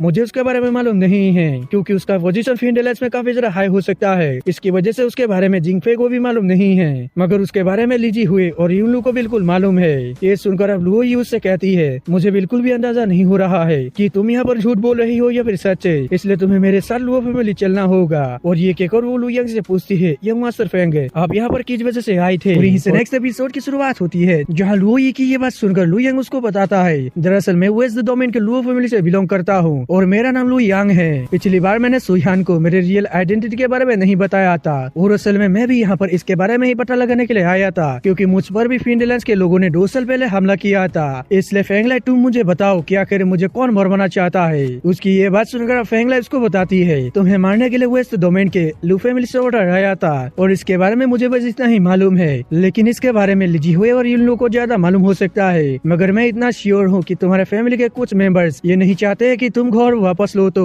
उसकी ये बात सुनकर लुयांग गुस्से से कहने लगता है, एक दिन मैं इसका पता जरूर लगा लूंगा कि आखिर मेरे फैमिली से कौन कौन मुझे मरवाना चाहता है। फिर लुओ ही उससे कहती है, तुम भी वेस्टर्न डोमेन के हेवनली चाइल्ड हो, इसलिए अब तो वेस्टर्न डोमेन के अंदर 2 हेवनली चाइल्ड हो गए हैं। ये कितना ज्यादा अमेजिंग बात है। फिर फेंगलाई लुयांग से कहती है, तुम 2 साल पहले गायब हो गए थे, जब तुम पर रास्ते में हमला हुआ था तो तब तुम्हारी जान उस ग्रैंड मास्टर ने बचा ली थी, यानी कि सीमिंग ने बचा लिया था अपना सेक्रीफाइस करते हुए, लेकिन अब तुम फिर से वापस आ चुके हो एक स्वॉर्ड किंग बनकर। ये तो सच में हैरानी वाली बात है। उसकी ये बात सुनकर अब लुओ ही कहने लगती है, इसकी वजह से ही लू सेंटोंग 2 साल पहले नॉर्थ डोमेन आए थे और वहाँ आकर उन्होंने अंडर रूल के फोर्सेस से लड़ाई की थी, शायद तुम्हारा बदला लेने के लिए फिन एलायंस के लोगों से। और लुओ ही की ये बात सुनकर सुयान लुयांग से कहती है, मिस्टर लू सेंटोंग 2 साल पहले स्वॉर्ड आर्ट रियल्म पर पहुंच चुके थे और एक ब्लेड मास्टर बन गए थे, इसलिए वो अपने पोजीशन को डिजर्व करते हैं, मतलब वो पूरे वेस्टर्न डोमेन के अंदर रूल करते हैं और तुम भी उनके ही बेटे हो, यानी कि एक ब्लेड मास्टर के बेटे हो, इसलिए ही इसमें कोई भी हैरानी की बात नहीं है कि तुम्हारा टैलेंट इतना ज्यादा एक्स्ट्रा ऑर्डिनरी है। ये सुनकर अब लुयांग उससे कहता है, मैं कभी भी अपने लू फैमिली नहीं गया हूँ, तो इसलिए प्लीज मेरे बारे में किसी को भी ना बताना। इसलिए अब वे दोनों भी ओके कह देते हैं। फिर सुयान लुयांग से कहती है, तुम्हारे बारे में लिजी हुए जिंगफे और यूनलू को मालूम है, इसलिए तुम्हारे फैमिली से जो लोग तुम्हें मरवाना चाहता है वो लोग तुम्हें दोबारा मारने की कोशिश जरूर करेंगे, क्योंकि लिजी हुए इसके बारे में उन लोगों को बता देगा कि तुम अभी तक जिंदा हो। साथ ही अगर तुम्हारा सामना फिर से लिजी हुए के साथ हो गया तो तुम्हारे लिए बहुत ही ज्यादा खतरनाक होगा, इसलिए तुम्हें हमारी लुओ फैमिली चलना चाहिए ताकि तुम वहाँ पर सेफ रह सको, क्योंकि अगर तुम हमारी फैमिली में रहोगे तो फिर ब्लेड मास्टर भी तुम्हारा कुछ भी बिगाड़ नहीं पाएगा। वो उसकी ये सब बातें सुनकर लुयांग उससे कहता है, तुम्हारे फैमिली के अंदर भी एक ब्लेड मास्टर है, इसलिए मैं वहाँ जाकर खुद ही शेर के मुंह में नहीं जा रहा हूँ, क्योंकि मेरे पास भी एक लेजेंडरी स्वॉर्ड है जो कि सभी लोग हासिल करना चाहते हैं। अब उसकी ये बात सुनकर सुयान उससे कहती है, हमारे ब्लेड मास्टर के पूरे इरादों के बारे में तुम्हें चिंता करने की जरूरत नहीं है, क्योंकि इस पूरे स्वॉर्ड डोमेन लैंड के अंदर हमारी फैमिली एक ग्रेट फैमिली है। साथ ही हमारी फैमिली सबसे ज्यादा नॉन एक्सक्लूसिव फैमिली है, जो कि हर 30 सालों के अंदर एक स्वॉर्ड टेस्ट टूर्नामेंट को भी आयोजित करती है। इसलिए जो भी टैलेंटेड मार्शल आर्टिस्ट हमारे फैमिली के अंदर आना चाहता है तो उसे हमारी लुओ फैमिली बिना किसी टिकट के आने देती है, चाहे वो कोई बाहर वाला ही क्यों ना हो। और इसी के साथ ही हमारे फैमिली के अंदर सिर्फ एक ही ब्लेड मास्टर है जो कि 900 साल का है और उनके गॉड रियलम तक पहुंचने का कोई भी चांस नहीं है। इसकी वजह से उनके लिए लेजेंडरी स्वॉर्ड किसी भी काम का नहीं है। साथ ही हमारे फैमिली के पास भी आइस फ्रोस्ट लेजेंडरी स्वॉर्ड है, इसलिए हम तुम्हारे लेजेंडरी स्वॉर्ड को बिल्कुल भी नहीं लेंगे। और इसी के साथ ही स्वॉर्ड टेस्ट टूर्नामेंट काफी ज्यादा करीब है, इसलिए ये तुम्हारे पास एक अच्छा मौका है, क्योंकि तुम भी उसके अंदर पार्टिसिपेट कर पाओगे, जिसके अंदर दुनिया के सभी यंग टैलेंटेड लोग आने वाले हैं उसमें पार्टिसिपेट करने के लिए। अब उसकी ये सब बातें सुनकर लुयांग भी उसके फैमिली में जाने के लिए मान जाता है। इसके बाद सीन चेंज होता है और हमें नॉर्थ डोमेन के लुओ फैमिली का सीन दिखाया जाता है, जहाँ उन लोगों के साथ साथ लुयांग भी आ गया था। तभी सुयान लुयांग से कहती है, स्वॉर्ड टूर्नामेंट 2 महीने के बाद स्टार्ट होगा, तब तक के लिए तुम मुयान रेसिडेंस में रहना, और साथ ही मैं वहाँ दूर टियानजी पवेलियन में रहती हूँ, तुम जब चाहो मुझसे मिलने के लिए वहाँ आ सकते हो। वो सुयान की ये बात सुनकर लुयांग भी उसका शुक्रिया अदा कर देता है उसे यहाँ पर कुछ दिनों के लिए रहने देने के लिए। इस पे अब सुयान उसे कहते कि कोई बात नहीं, तुम यहाँ जितना दिन रहना चाहते हो तुम उतना दिन रह सकते हो। फिर लुओ यी लुयांग से कहती है, यंग मास्टर लुयांग, हमारे टियानजी पवेलियन ने रात को एक दावत का आयोजित किया है, तो इसलिए आप भी वहाँ जरूर आइएगा, तब तक के लिए आप थोड़ा सा आराम कर ले, समय देकर मैं किसी को भेज दूंगी आपको बुलाने के लिए। और ये कहने के बाद वही सभी लोग ही निकल जाते हैं और वही लुयांग भी अपने रूम के अंदर आ जाता है, जहाँ आने के बाद वो रेस्ट करने लगता है। जिसके बाद हमें रात का सीन दिखाया जाता है, जहाँ सुयान उसके रूम के पास आकर लुयांग को दावत के लिए बुलाने लगती है, जो सुनकर लुयांग भी बाहर आ जाता है और उसके उसके साथ दावत के लिए जाने लगता है। जहाँ जाते हुए सुयन उससे कहती है, तुमने कहा था कि तुम्हारे आइडेंटिटी के बारे में मैं किसी को भी ना बताऊं, तो इसलिए मैंने अपने पेरेंट्स को भी इसके बारे में नहीं बताया है। ये सुनकर लुयंग उससे कहता है, तुम्हारा बहुत ही ज्यादा शुक्रिया मेरी इतनी ज्यादा मदद करने के लिए, साथ ही तुम मुझे सभी लोगों के सामने फेंगियांग कहकर बुलाना। इस पे सुयान भी उसको कह देती है। इसके बाद हमें लुओ फैमिली के हाल का सीन दिखाया जाता है, जहाँ लुयांग और बाकी सभी लोग बैठकर दावत का आनंद उठा रहे थे। तभी सुयान के फादर लुयांग को यहाँ आने के लिए वेलकम कह देते हैं, जिसपे लुयांग भी उन सभी को हेलो कहने लगता है। इसके बाद वे सभी लोग खाना खा लेते हैं और लुयांग और सुयान अपने अपने रूम की तरफ जाने लगते हैं। जो देखकर सुयान की मदर कहने लगती है, यंग मास्टर फेंगियांग हैंडसम ही नहीं बल्कि उनके पास एक्स्ट्रा ऑर्डिनरी टैलेंट और लक भी है, क्योंकि वो सिर्फ ऑर्डिनरी फैमिली से आता है, लेकिन फिर भी वो अपने दम पर एक स्वॉर्ड किंग बन गया है, जो कि सच में बहुत ही ज्यादा बड़ी बात है।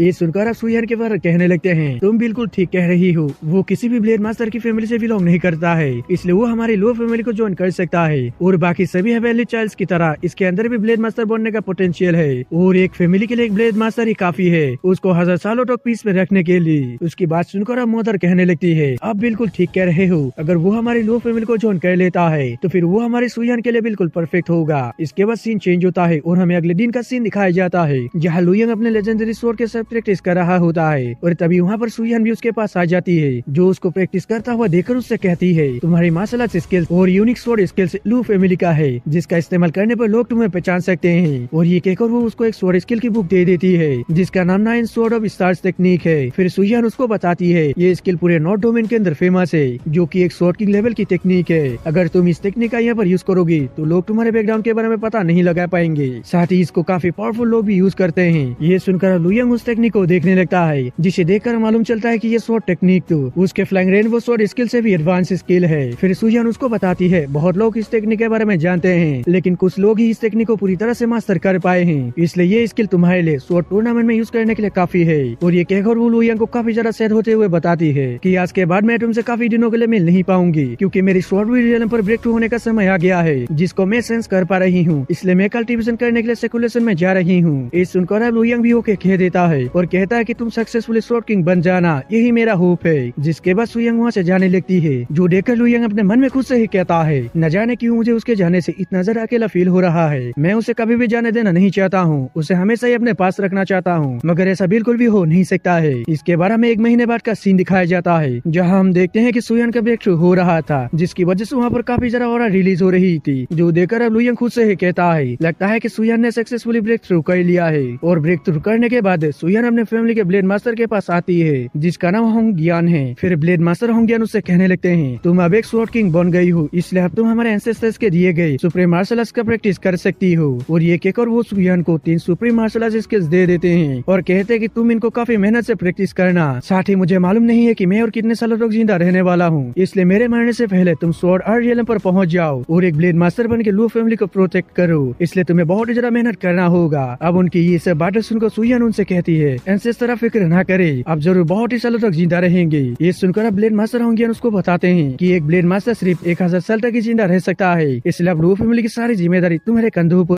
इसे नेक्स्ट एपिसोड की शुरुआत होती है, जहाँ ब्लेड मास्टर होंगियान उससे कहने लगते हैं, एज एम्परर के बनाए गए सेक्रेट स्वॉर्ड सूत्र को तुम कुछ दिनों तक अच्छे से कल्टीवेट करना, ताकि इससे तुमको आज फर्स्ट लेजेंडरी स्वॉर्ड का अप्रूवल मिलने का चांस बढ़ सके। जिसपे अब सुयान भी हाँ कह देती है और फिर उनको ग्रीट करते हुए वहाँ से चली जाती है। उसके जाने के बाद ब्लेड मास्टर होंगियान खुद से ही कहते हैं, हमारे फैमिली में जब तक कोई ब्लेड मास्टर नहीं बन जाता तब तक मुझे जिंदा रहने के लिए कुछ न कुछ करना पड़ेगा, क्योंकि अगर हमारी फैमिली से कोई भी ब्लेड मास्टर बनने से पहले मैं मर गया तो फिर इससे हमारी फैमिली काफी ज्यादा खतरे में पड़ जाएगी, क्योंकि सभी लोग लेजेंडरी स्वॉर्ड को हासिल करने के लिए हमारी फैमिली के ऊपर हमला कर देगी। इसके बाद सीन चेंज होता है और हमें लुयांग को दिखाया जाता है, जो कि वहाँ पर अपना कल्टीवेशन कर रहा था। और तभी हम देखते हैं कि वहाँ पर सुयान भी पीछे से आ जाती है, जो कि आकर लुयांग की आंखें पकड़ने की कोशिश करती है, लेकिन लुयांग ने उसको पहले से ही सेंस कर लिया था, इसलिए वो उससे कहता है कि मैंने तुम्हें पहचान लिया है, इसलिए तुम्हें मेरी आंखें देखने की जरूरत नहीं है। फिर सुयान उसके काफी करीब आकर उससे कहती है, तुम तो 1 महीने के अंदर इस स्वॉर्ड रियलम के मिडिल स्टेज पर आ गए हो। जिसपे अब लुयांग उससे कहता है, तुम भी तो 1 महीने के अंदर ही अर्ली स्टेज पर पहुँच गए हो। और ये कहने के बाद वो दोनों ही एक दूसरे के अंदर खो जाते हैं। इसके बाद सीन चेंज होता है और हमें दूसरे दिन का सीन दिखाया जाता है, जहाँ लो फैमिली के 2 डिसाइपल्स आपस में फाइट कर रहे थे और बहुत सारे लोग उनको देख रहे थे। और उनको देखते हुए एक बंदा जेन वुसोंग के बारे में कहने लगता है। जेन वुसोंग 18 साल की उम्र से पहले ही स्वॉर्ड किंग बन गया था, मगर अब वो स्वॉर्ड किंग रियलम के पीक स्टेज पर आ गया है, इसलिए मुझे लगता है कि वो 30 साल की उम्र से पहले ही एक ब्लेड मास्टर जरूर बन जाएगा। साथ ही उसके अंदर गॉड रियलम तक पहुंचने का भी पोटेंशियल है। इसलिए अब उसके बगल में खड़ा हुआ बंदा भी यहाँ कह देता है और कहता है कि जेनवू स्वॉर्डलेस एल्डर का डिसाइपल है जिसको खुद स्वॉर्डलेस एल्डर ने सिखाया है, इसलिए वो बहुत ही आसानी से ब्लेड मास्टर बन जाएगा। वही दूसरी तरफ हम उन दोनों डिसाइपल्स के फाइट को देखते हैं जहाँ अब एक बंदा दूसरे बंदे के ऊपर काफी सारे सोर्सेस लगा देता है, जिसकी वजह से वो बंदा घायल होते हुए काफी ज्यादा दूर जा गिरता है। इसकी वजह से वो बंदा वहाँ पर हार जाता है। इसके बाद हम देखते हैं लू फैमिली के अंदर हेवनली स्वॉर्ड चाइल्ड्स और उनके फादर्स एक एक करके आने लगते हैं, जहाँ सबसे पहले साउथ डोमेन के चू फैमिली का हेड और उसका बेटा आता है जिसका नाम सु यान है और उसके फादर का नाम सु जियान है, जिनको आता हुआ देखकर वो लू फैमिली के एल्डर भी उन लोगों का स्वागत करने लगता है। इसके बाद वहाँ पर ईस्ट डोमेन के हुआ फैमिली के लोग आने लगते हैं, जिसके अंदर ब्लेड मास्टर हुआ यून और उनका बेटा हुआ चोंग था। इसके बाद वहाँ पर सेंट्रल डोमेन के स्वॉर्ड सेक्ट के लोग आने लगते हैं, जिसके अंदर वाइस लीडर वायु और लेजेंडरी स्वॉर्ड चाइल्ड जेनवू सोंग आया था। इसके बाद वहाँ पर वेस्ट डोमेन के लू फैमिली के लोग आने लगते हैं, जिसके अंदर लू फैमिली के हेड लू सेंटोंग और उसका बेटा लू तियान था। और इसी तरह से अब वहाँ पर सभी फैमिली के लोग आ गए थे। इसके बाद सीन चेंज होता है और हमें रात का सीन दिखाया जाता है, जहाँ सभी लोग ही रेस्ट करने के बाद बैंक्वेट को अटेंड करने के लिए आ जाते हैं, जहाँ वो दोनों लड़के उन सभी हेवनली चाइल्ड्स को वेलकम करने लगती हैं। तभी जेनवू सोंग का नजर एक सीट के ऊपर पड़ जाती है जो कि वहाँ पर एक्स्ट्रा होकर पड़ी हुई थी, जो देखकर वो खुद से ही कहने लगता है ये बैंक्वेट तो सिर्फ यंगर जनरेशन के सारे टैलेंटेड हेवनली चाइल्ड्स के लिए आयोजित किया गया है। साथ ही जहाँ तक मुझे मालूम है लू फैमिली के अंदर सिर्फ लू सुयान ही एकमात्र हेवनली चाइल्ड है, तो फिर वो एक्स्ट्रा सीट किसके लिए रखी गई है। वही दूसरी तरफ हम लू यांग और सुयान को एक साथ ही बैंक्वेट की ओर आते हुए देखते हैं, जहाँ सभी लोग इस सुयान को देखकर ग्रीट कर रहे थे, जिस पर सुयान भी उन लोगों का स्वागत कर देती है यहाँ पर आने के लिए। और वहाँ पर सुयान के साथ लू यांग को देखकर कुछ लोग आपस में बातें करने लगते हैं। वो लोग कहते हैं कि आखिर उनके बगल में जा रहा हेवनली चाइल्ड कौन है, जिसके अंदर से स्वॉर्ड किंग का ऑरा महसूस हो रहा है। लेकिन ब्लड स्वॉर्ड चाइल्ड लिजी हुए के अलावा यहाँ पर सभी हेवनली चाइल्ड्स आ चुके हैं, तो फिर क्या ये लिजी हुए है? लेकिन ऐसा कैसे हो सकता है? ये लिजी हुए नहीं हो सकता है, क्योंकि ये स्वॉर्ड टेस्ट टूर्नामेंट हमारे राइटर्स अलायंस का सबसे बड़ा इवेंट है, इसलिए वो यहाँ पे आने की हिम्मत बिल्कुल भी नहीं करेगा, क्योंकि वो एक डिमोनिक कल्टीवेटर है। वही दूसरी तरफ अब लू यांग और सुयान भी बैंक्वेट के अंदर आ चुके थे, जहाँ सभी हेवनली चाइल्ड्स अपने अपने सीट पर बैठे हुए थे। फिर सुयान उन सभी को बैंक्वेट के अंदर आने के लिए शुक्रिया कह देती है और फिर लू यांग के बारे में उन लोगों को बताने लगती है कि ये नॉर्थ डोमेन के फेंग फैमिली से आता है, इसका नाम फेंग यांग है। जिस पर लू यांग भी उन सभी को हेलो कहने लगता है। इस पर बाकी सभी भी उन दोनों को हेलो कह देते हैं, जिसके बाद वो सभी लोग अपने अपने सीट पर बैठ जाते हैं। इसके बाद जेनवू सोंग लू यांग से पूछता है क्या हम कभी पहले मिल चुके हैं। इस पे लू यांग बताता है कि हाँ हम पहले मिल चुके हैं, ब्लडी वेस्ट लैंड में तुमने मेरी जान वहाँ पर बचाई थी लिजी हुए के हाथों से, पर उस समय मुझे तुम्हारा शुक्रिया अदा करने का मौका नहीं मिला था। और ये कहकर वो जेनवू सोंग को शुक्रिया कह देता है उसकी जान बचाने के लिए। और लू यांग की ये सब बातें सुनकर जेनवू सोंग भी काफी ज्यादा हैरान हो जाता है और कहता है कि तुम तो वही कल्टीवेटर हो जो कि 2 साल पहले स्वॉर्डबोरी रियलम पर था, लेकिन तुमने तो सिर्फ 2 साल में स्वॉर्डबोरी रियलम को अचीव कर लिया, जो कि बहुत ही ज्यादा हैरानी करने की बात है। तुम्हारा टैलेंट तो सच में एक्स्ट्रा ऑर्डिनरी है, इसलिए लगता है कि मुझे भी अब काफी ज्यादा मेहनत करना होगा, नहीं तो तुम बहुत ही जल्दी मेरे बराबर रह जाओगी। इस पे अब लू यांग उससे कहता है अरे ऐसा बिल्कुल भी नहीं हो सकता है, मैं तो आपसे बहुत ही ज्यादा पीछे हूँ। फिर लू यांग से कहता है तुमने मुझे अभी थोड़ी देर पहले अजीब तरह से देखा था, तो इसलिए क्या ऐसा हो सकता है कि हम भी कभी पहले मिल चुके हैं। इस पे अब लू यांग उसे मना कर देता है और कहता है कि मैं कभी भी वेस्ट डोमेन नहीं गया हूँ, इसलिए हम पहले कभी भी नहीं मिले हैं। मैंने तो सिर्फ तुम्हें इसलिए देखा था क्योंकि मैंने तुम्हारे बारे में काफी कुछ सुना है। इसके बाद वो लोग इसी तरह से बातें करने लगते हैं, जिसके बाद हमारा सीन चेंज होता है और हमें बाकी सभी फैमिली के हेड्स को दिखाया जाता है, जो कि अलग से दावत करते हुए बातें कर रहे थे। जहाँ ब्लेड मास्टर होंगे लू सेंटोंग से पूछते हैं लू सेंटोंग क्या तुम्हारे फैमिली के एल्डर की हालत अब ठीक हो गई है। इस पे अब लू सेंटोंग उनसे कहते हैं इसके बारे में पूछने के लिए आपका शुक्रिया, हमारे एल्डर अभी बिल्कुल ठीक है, मगर अब वो इधर उधर घूमना बिल्कुल भी नहीं चाहते हैं, इसलिए वो अब कल्टीवेशन करने के लिए सेकुलेशन में चले गए हैं। ये सुनकर अब ब्लेड मास्टर होंगे उससे कहते हैं तुम्हारे फैमिली के पास अब एक सक्सेसर है, इसलिए लू टियान क्वीन अपने ड्यूटीज की चिंता किए बिना ही कहीं पे भी रह सकता है। यानी कि वो लू सेंटोंग के सक्सेसर होने के बारे में कह रहे हैं, जिसकी वजह से उनका एल्डर लू टियान क्वीन बिना अपने फैमिली की चिंता किए ही कहीं पे भी जा सकता है। और ये कहकर वो आगे कहते हैं मगर मेरी बात अलग है, मैं वहाँ पे जरा ओल्ड हूँ, लेकिन फिर भी मुझे अपने फैमिली के बारे में सोचना पड़ता है। ये सुनकर अब लू सेंटोंग उनसे कहने लगते हैं आपके फैमिली के पास आइस स्वॉर्ड फेरी है, यानी कि लुओ सुई हान है, जिसको ब्लेड मास्टर बनने में ज्यादा समय नहीं लगेगा, इसलिए आपको जरा फिक्र करने की जरूरत नहीं है।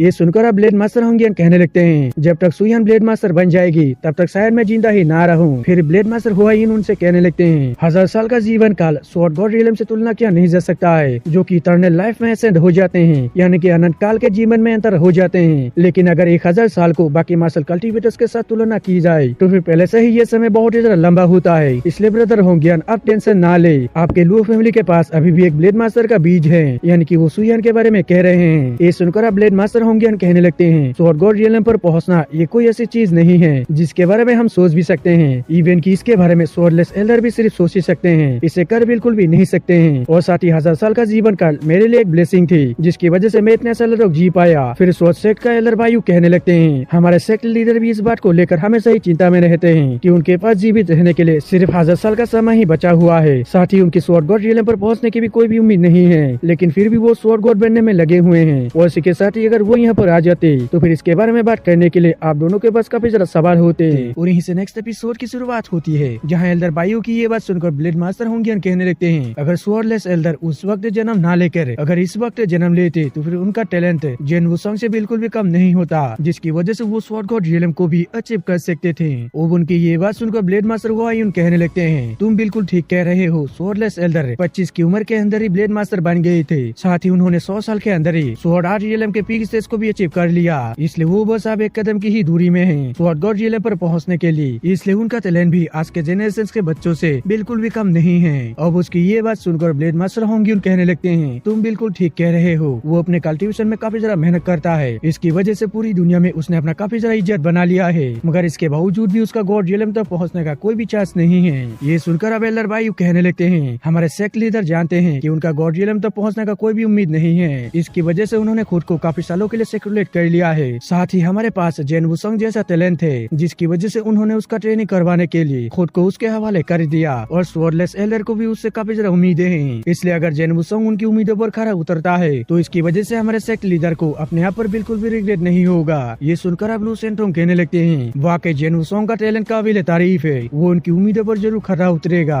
फिर वहाँ पर चूजियन कहने लगते हैं, जेन वुसंग मानो स्वॉर्डलेस एल्डर का ही इनकारनेशन हो, क्योंकि वो सभी हेवेनली चाइल्ड्स के बीच सबसे ज्यादा बेस्ट है, वो सभी से आगे हैं। ये सुनकर अब ब्लेड मास्टर हुआयुन भी कहने लगते हैं, जेन वुसंग सभी हेवेनली चाइल्ड्स में से सबसे बेस्ट है, इसलिए वो जरूर स्वॉर्डलेस एल्डर के सभी डिजायर्स को अचीव करेगा। अब उन लोगों की ये सब बातें सुनकर एल्डर बायू हंसते हुए कहने लगते हैं, जेन वुसंग वाकई काफी ज्यादा टैलेंटेड है, लेकिन ये सब उसकी किस्मत के ऊपर डिपेंड करता है कि वो स्वॉर्ड गॉड रियलम को अचीव कर पाएगा या फिर नहीं। साथ ही बाकी सभी हेवेनली चाइल्ड्स का भी एक चांस है स्वॉर्ड गॉड रियलम को अचीव करने का, मगर जेन वुसंग का भी एक ओपोनेंट है, जो कि ब्लड स्वॉर्ड एल्डर का डिसाइपल लीजी हुए है, जो कि जेन वुसंग से बिल्कुल भी कम नहीं है। इसलिए अगर उसने स्वॉर्ड गॉड रियलम को किसी तरह से हासिल कर लिया तो फिर वो उसके ब्लड गोल्ड लेजेंडरी स्वॉर्ड के साथ हमारे पूरे स्वॉर्ड डोमेन को ब्लडी बैटलफील्ड में बदल देगा, जिसकी वजह से ये हमारे राइटियस एलायंस के लिए एक बहुत ही बड़ा डिजास्टर साबित होगा। वो एल्डर बायू की ये सब बातें सुनकर ब्लेड मास्टर होंगियन भी कहने लगते हैं, रिसेंटली फिंडलाइट्स काफी ज्यादा एक्टिव हो रहा है, क्योंकि उसने कुछ दिनों पहले सुईहान के ऊपर हमला करने की कोशिश की थी।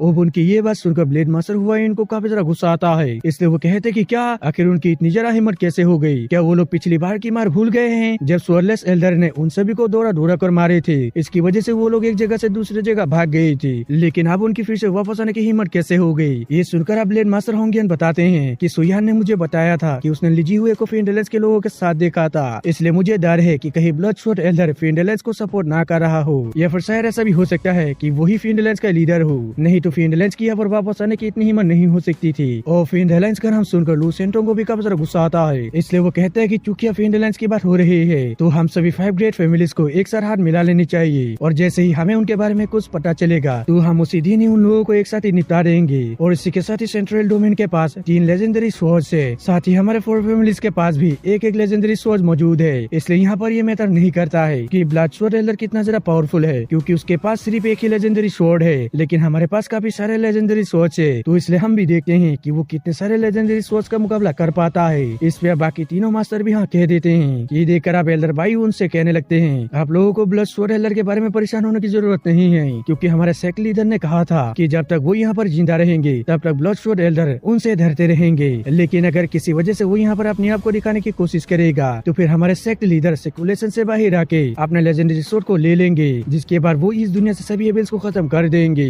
वो एल्डर बायू की ये बात सुनकर बाकी सभी लोग भी स्वॉर्डलेस एल्डर का शुक्रिया कहने लगते हैं। इसके बाद हमें हेवेनली चाइल्ड्स के बैंक्वेट को दिखाया जाता है, जहाँ सुईहान बताती है कि मैं स्वॉर्ड किंग बनने के लिए अपने घर से थोड़ा सा बाहर चली गई थी ताकि मैं एक्सपीरियंस को गेन कर सकूं, लेकिन कौन जानता था कि मुझ पर रास्ते में फिंडलेंस के लोग हमला कर देंगे। उसकी ये बात सुनकर अब जेन वुसंग कहने लगता है, अगर कल्टीवेशन के बारे में यहाँ पर आए तो फिर तुम लोग ये मत सोचना कि मुझे कोई भी मुसीबतों का सामना करना नहीं पड़ा, असल में मैं भी काफी ज्यादा मुसीबतों का सामना करते हुए स्वॉर्ड किंग बन पाया हूँ। वो रास्ता बहुत ही ज्यादा क्रूअल था जब तक मैं स्वॉर्ड किंग नहीं बना। उसके बाद सुनकर हुआ चोंग भी कहता है, तुम बिल्कुल ठीक कह रहे हो, मुझे भी काफी ज्यादा सफर करना पड़ा स्वॉर्ड किंग बनने के लिए। जिस पे चुयान भी कहने लगता है, स्वॉर्ड किंग बनने के बाद मैंने स्वॉर्डलेस एल्डर के एग्जाम्पल्स को फॉलो किया, जिसमें मैंने पूरी दुनिया घूमी और राइटियस एलायंस के लिए काफी ज्यादा फाइटें की। इसकी वजह वजह से मैंने काफी ज्यादा खतरनाक प्रॉब्लम्स का भी एक्सपीरियंस किया है। अब उन लोगों की ये सब बातें सुनकर लुजियन कहने लगता है, तुम लोगों की ये सब बातें सुनकर मुझे ऐसा लग रहा है कि मैं ही सबसे ज्यादा लकी हूँ, क्योंकि मुझे किसी भी मुसीबत का सामना करने को नहीं मिला, क्योंकि मेरे फादर मेरे लिए काफी ज्यादा चिंता करते हैं कि मुझे कहीं कुछ ना हो जाए, इसलिए उन्होंने काफी ज्यादा करके एक ब्लेड मास्टर बन गई और लेजेंडरी रेनबो स्वॉर्ड का भी रिकॉग्नाइजेशन पा लिया, ताकि वे मुझे हर खतरों से प्रोटेक्ट कर पाए। अब उसकी ये सब बातें सुनकर जेन वुसंग कहने लगता है, तब से वो इस पूरी दुनिया में काफी ज्यादा फेमस है, लेकिन मुझे ये बिल्कुल भी मालूम नहीं था कि अल्सो वो एक काइंड फादर भी है, इसलिए वो सच में काफी ज्यादा महान है। उसकी बात सुनकर अब बाकी लोग भी हामी भरने लगते हैं, जो देखकर अब लुयंग को भी काफी ज्यादा अच्छा लगता है। फिर सुयान जेन वुसंग से कहती है, मैंने सुना था कि तुमने एक बार लिजी हुए से फाइट किया था, तो इसलिए तुम मुझे ये बताओ कि वो कितना ज्यादा पावरफुल है तुम्हारे कंपैरिजन में, क्योंकि मैंने भी उसके साथ एक बार फाइट किया था, मगर ब्लेड मास्टर स्किल का यूज करते हुए। उसकी बात सुनकर अब जेन वुसंग बताता है कि शायद लिजी हुए मुझसे काफी ज्यादा पावरफुल है। ये सुनकर अब चुयान उससे कहता है, आखिर तुम्हारे कहने का क्या मतलब है। इस पे वो बताता है कि तुम सभी जानते हो कि मैंने काफी बार लिजी हुए का पीछा किया, लेकिन वो हर बार मुझसे बचकर भाग जाता है, इसलिए तुम सभी को ये लगता है कि वो मुझसे कमजोर है, लेकिन ऐसा बिल्कुल भी नहीं है। वो एक्चुअली में काफी ज्यादा पावरफुल है, क्योंकि मैंने एक बार भी उसके साथ फाइट करते हुए अपर हैंड नहीं पाया, इसलिए वो हर बार बचकर भाग जाता है। ये सुनकर अब चुयान उससे कहता है, क्योंकि वो इसलिए वहाँ से भाग जाता है क्योंकि उसको मालूम है कि वो जब लगातार तुमसे फाइट करते रहेगा तो तब वो तुमसे हार जाएगा, इसलिए वो वहाँ से हर बार भाग जाता है। उसकी बात सुनकर अब जेन वुसंग उससे कहता है, तुमने कभी भी लिजी हुए से नहीं मिला, इसलिए तुम्हें मालूम नहीं है कि वो कितना ज्यादा पावरफुल है, क्योंकि मैंने उसके अगेंस्ट काफी बार फाइट की है और उसमें मैंने अपना बेस्ट दिया है, मगर वो हर बार खुद ही शांति से पीछे हट जाता है। इसलिए मुझे लगता है कि उसने कभी भी अपने फुल पोटेंशियल का यूज नहीं किया था मुझसे फाइट करते समय। अब उसकी ये सब बातें सुनकर चुयान कहने लगता है, ये कितने अफसोस की बात है कि मेरी कल्टीवेशन अभी तक स्वॉर्ड किंग रियलम के पीक स्टेज पर नहीं पहुंचा है, वरना मैं खुद ही जाकर लिजी हुए से फाइट करता और उसके पावर्स का पता लगा लेता कि वो उतना ज्यादा पावरफुल है या फिर नहीं जितना कि तुम कह रहे हो। अब उन लोगों की ये सब बातें सुनकर लुयंग भी वहाँ पर कुछ कहने की सोचता है, मगर तभी बाहर से कोई उसको आवाज लगाने लगता है, जो सुनकर अब सभी लोग भी बेलकनी के पास आ जाते हैं, जहाँ से वो देखते हैं कि एक बंदा लुयंग को आवाज लगा रहा था। फिर वो बंदा उन लोगों को बताता है, मेरा नाम होंग जी है और मैं हाइजो फैमिली का स्वॉर्ड किंग हूँ, मैं यहाँ पर यंग मास्टर फैंग को मेरे साथ फाइट करने के लिए चैलेंज करने आया हूँ। अब उस बंदे की ये बात सुनकर आसपास के लोग बातें करने लगते हैं कि हमने पहले इसके बारे में क्यों नहीं सोचा, अगर तुमने 10 स्वॉर्ड किंग्स को भी एक साथ हरा दिया तो फिर वो भी एक हेवनली चाइल्ड को हराने के बराबर नहीं होगी। इसकी वजह से उस बंदे के पास ये एक अच्छा मौका है स्वॉर्ड डोमेन लैंड में फेमस होने की, उस हेवनली चाइल्ड को हरा कर। वो उस बंदे को खुद को चैलेंज करता हुआ देखकर लुयंग अपने मन में खुद से ही कहता है, लगता है कि कुछ लोगों को ऐसा लगता है कि मैं हेवनली चाइल्ड होने के टाइटल के लायक नहीं हूँ, इस वजह से उनको लगता है कि वो मुझे आसानी से हरा देंगे। हुआचंग लुयंग को बताता है वो बंदा असल में इस डोमेन के हाइजो फैमिली से बिलोंग करता है और वो अब स्वॉर्ड रियलम के मिडिल स्टेज पर है, इसलिए तुम थोड़ा सा केयरफुल रहना। इस पे अब लुयंग भी उसको कह देता है और उस बंदे के चैलेंज को एक्सेप्ट कर लेता है, जो देखकर अब वो दोनों बंदे आपस में बातें करने लगते हैं कि एक बहुत ही टैलेंटेड स्वॉर्ड किंग एक हेवनली चाइल्ड को चैलेंज कर रहा है। ये तो इस दुनिया में सच में पहली बार हुआ है, लेकिन अगर वो बंदा यानी कि फेंग यांग सच में एक हेवनली चाइल्ड है तो फिर होंग जी उससे बहुत ही इजीली हार जाएगा। लेकिन इसी के साथ ही होंग जी के पास ये एक बहुत ही अच्छा मौका है उस हेवनली चाइल्ड को हराकर इस स्वॉर्ड डोमेन लैंड के अंदर फेमस होने की। वही अब दूसरी तरफ से होंग जी लुयंग से कहता है, मैंने सुना है कि तुम 2 साल के अंदर ही स्वॉर्ड किंग बन गई थी,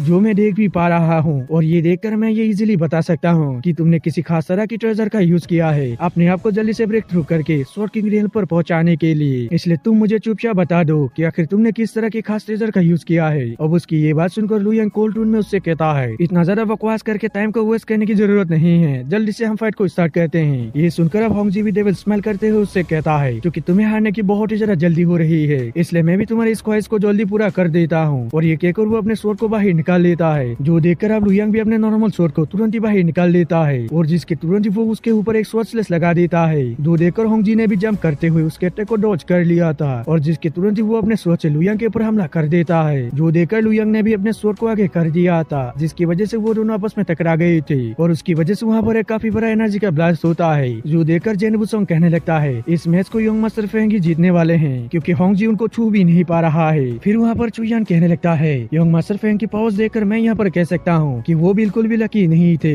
बल्कि वो तो असल में एक एक्स्ट्राऑर्डिनरी टैलेंटेड कल्टीवेटर है, इसलिए वो हमारे रैंकिंग में शामिल होने के बिल्कुल लायक है। फिर इसके बाद हम उन दोनों के फाइट को देखते हैं, जहाँ लुयंग ने होंग जी को पीछे करते हुए उसके ऊपर एक स्वॉर्ड स्लेस लगा दिया था, जिसकी वजह से होंग जी बहुत ही ज्यादा कमजोर हो जाता है, इसलिए लुयंग तुरंत ही उसके पास आकर उसके ऊपर अपना स्वॉर्ड रख देता है, जिसकी वजह से होंग जी वहाँ पर हार गया था। ये देखकर बाकी लोग भी काफी ज्यादा खुश हो जाते हैं और बातें करते हुए आपस में कहने लगते हैं कि आखिर होंग जी को यहाँ पर क्या लगा था कि वो एक हेवनली चाइल्ड को हरा देगा, लगता है कि वो यंग मास्टर फेंग को कुछ ज्यादा ही कम आंक रहा था। और ये कहकर वो लोग लुयंग को काफी ज्यादा तरह चेस करने लगते हैं। दूसरी तरफ अब लुयांग उन सभी के पास आ जाता है और उसको जीता हुआ देखकर सभी लोग ही उसको कांग्रेस कह देते हैं, जिसके बाद वो बैंक्वेट वहाँ पर खत्म हो जाता है। इसलिए सभी लोग अपने अपने रूम की तरफ चले गए थे। और दोस्तों यहीं पर ही हमारा एपिसोड खत्म हो गया था। दोस्तों अगर आप सभी को वीडियो अच्छा लगे तो लाइक कर दें और अगर आप चैनल पर नए हो तो सब्सक्राइब कर देना। तो मिलते हैं किसी और वीडियो में, जब तक के लिए बाय।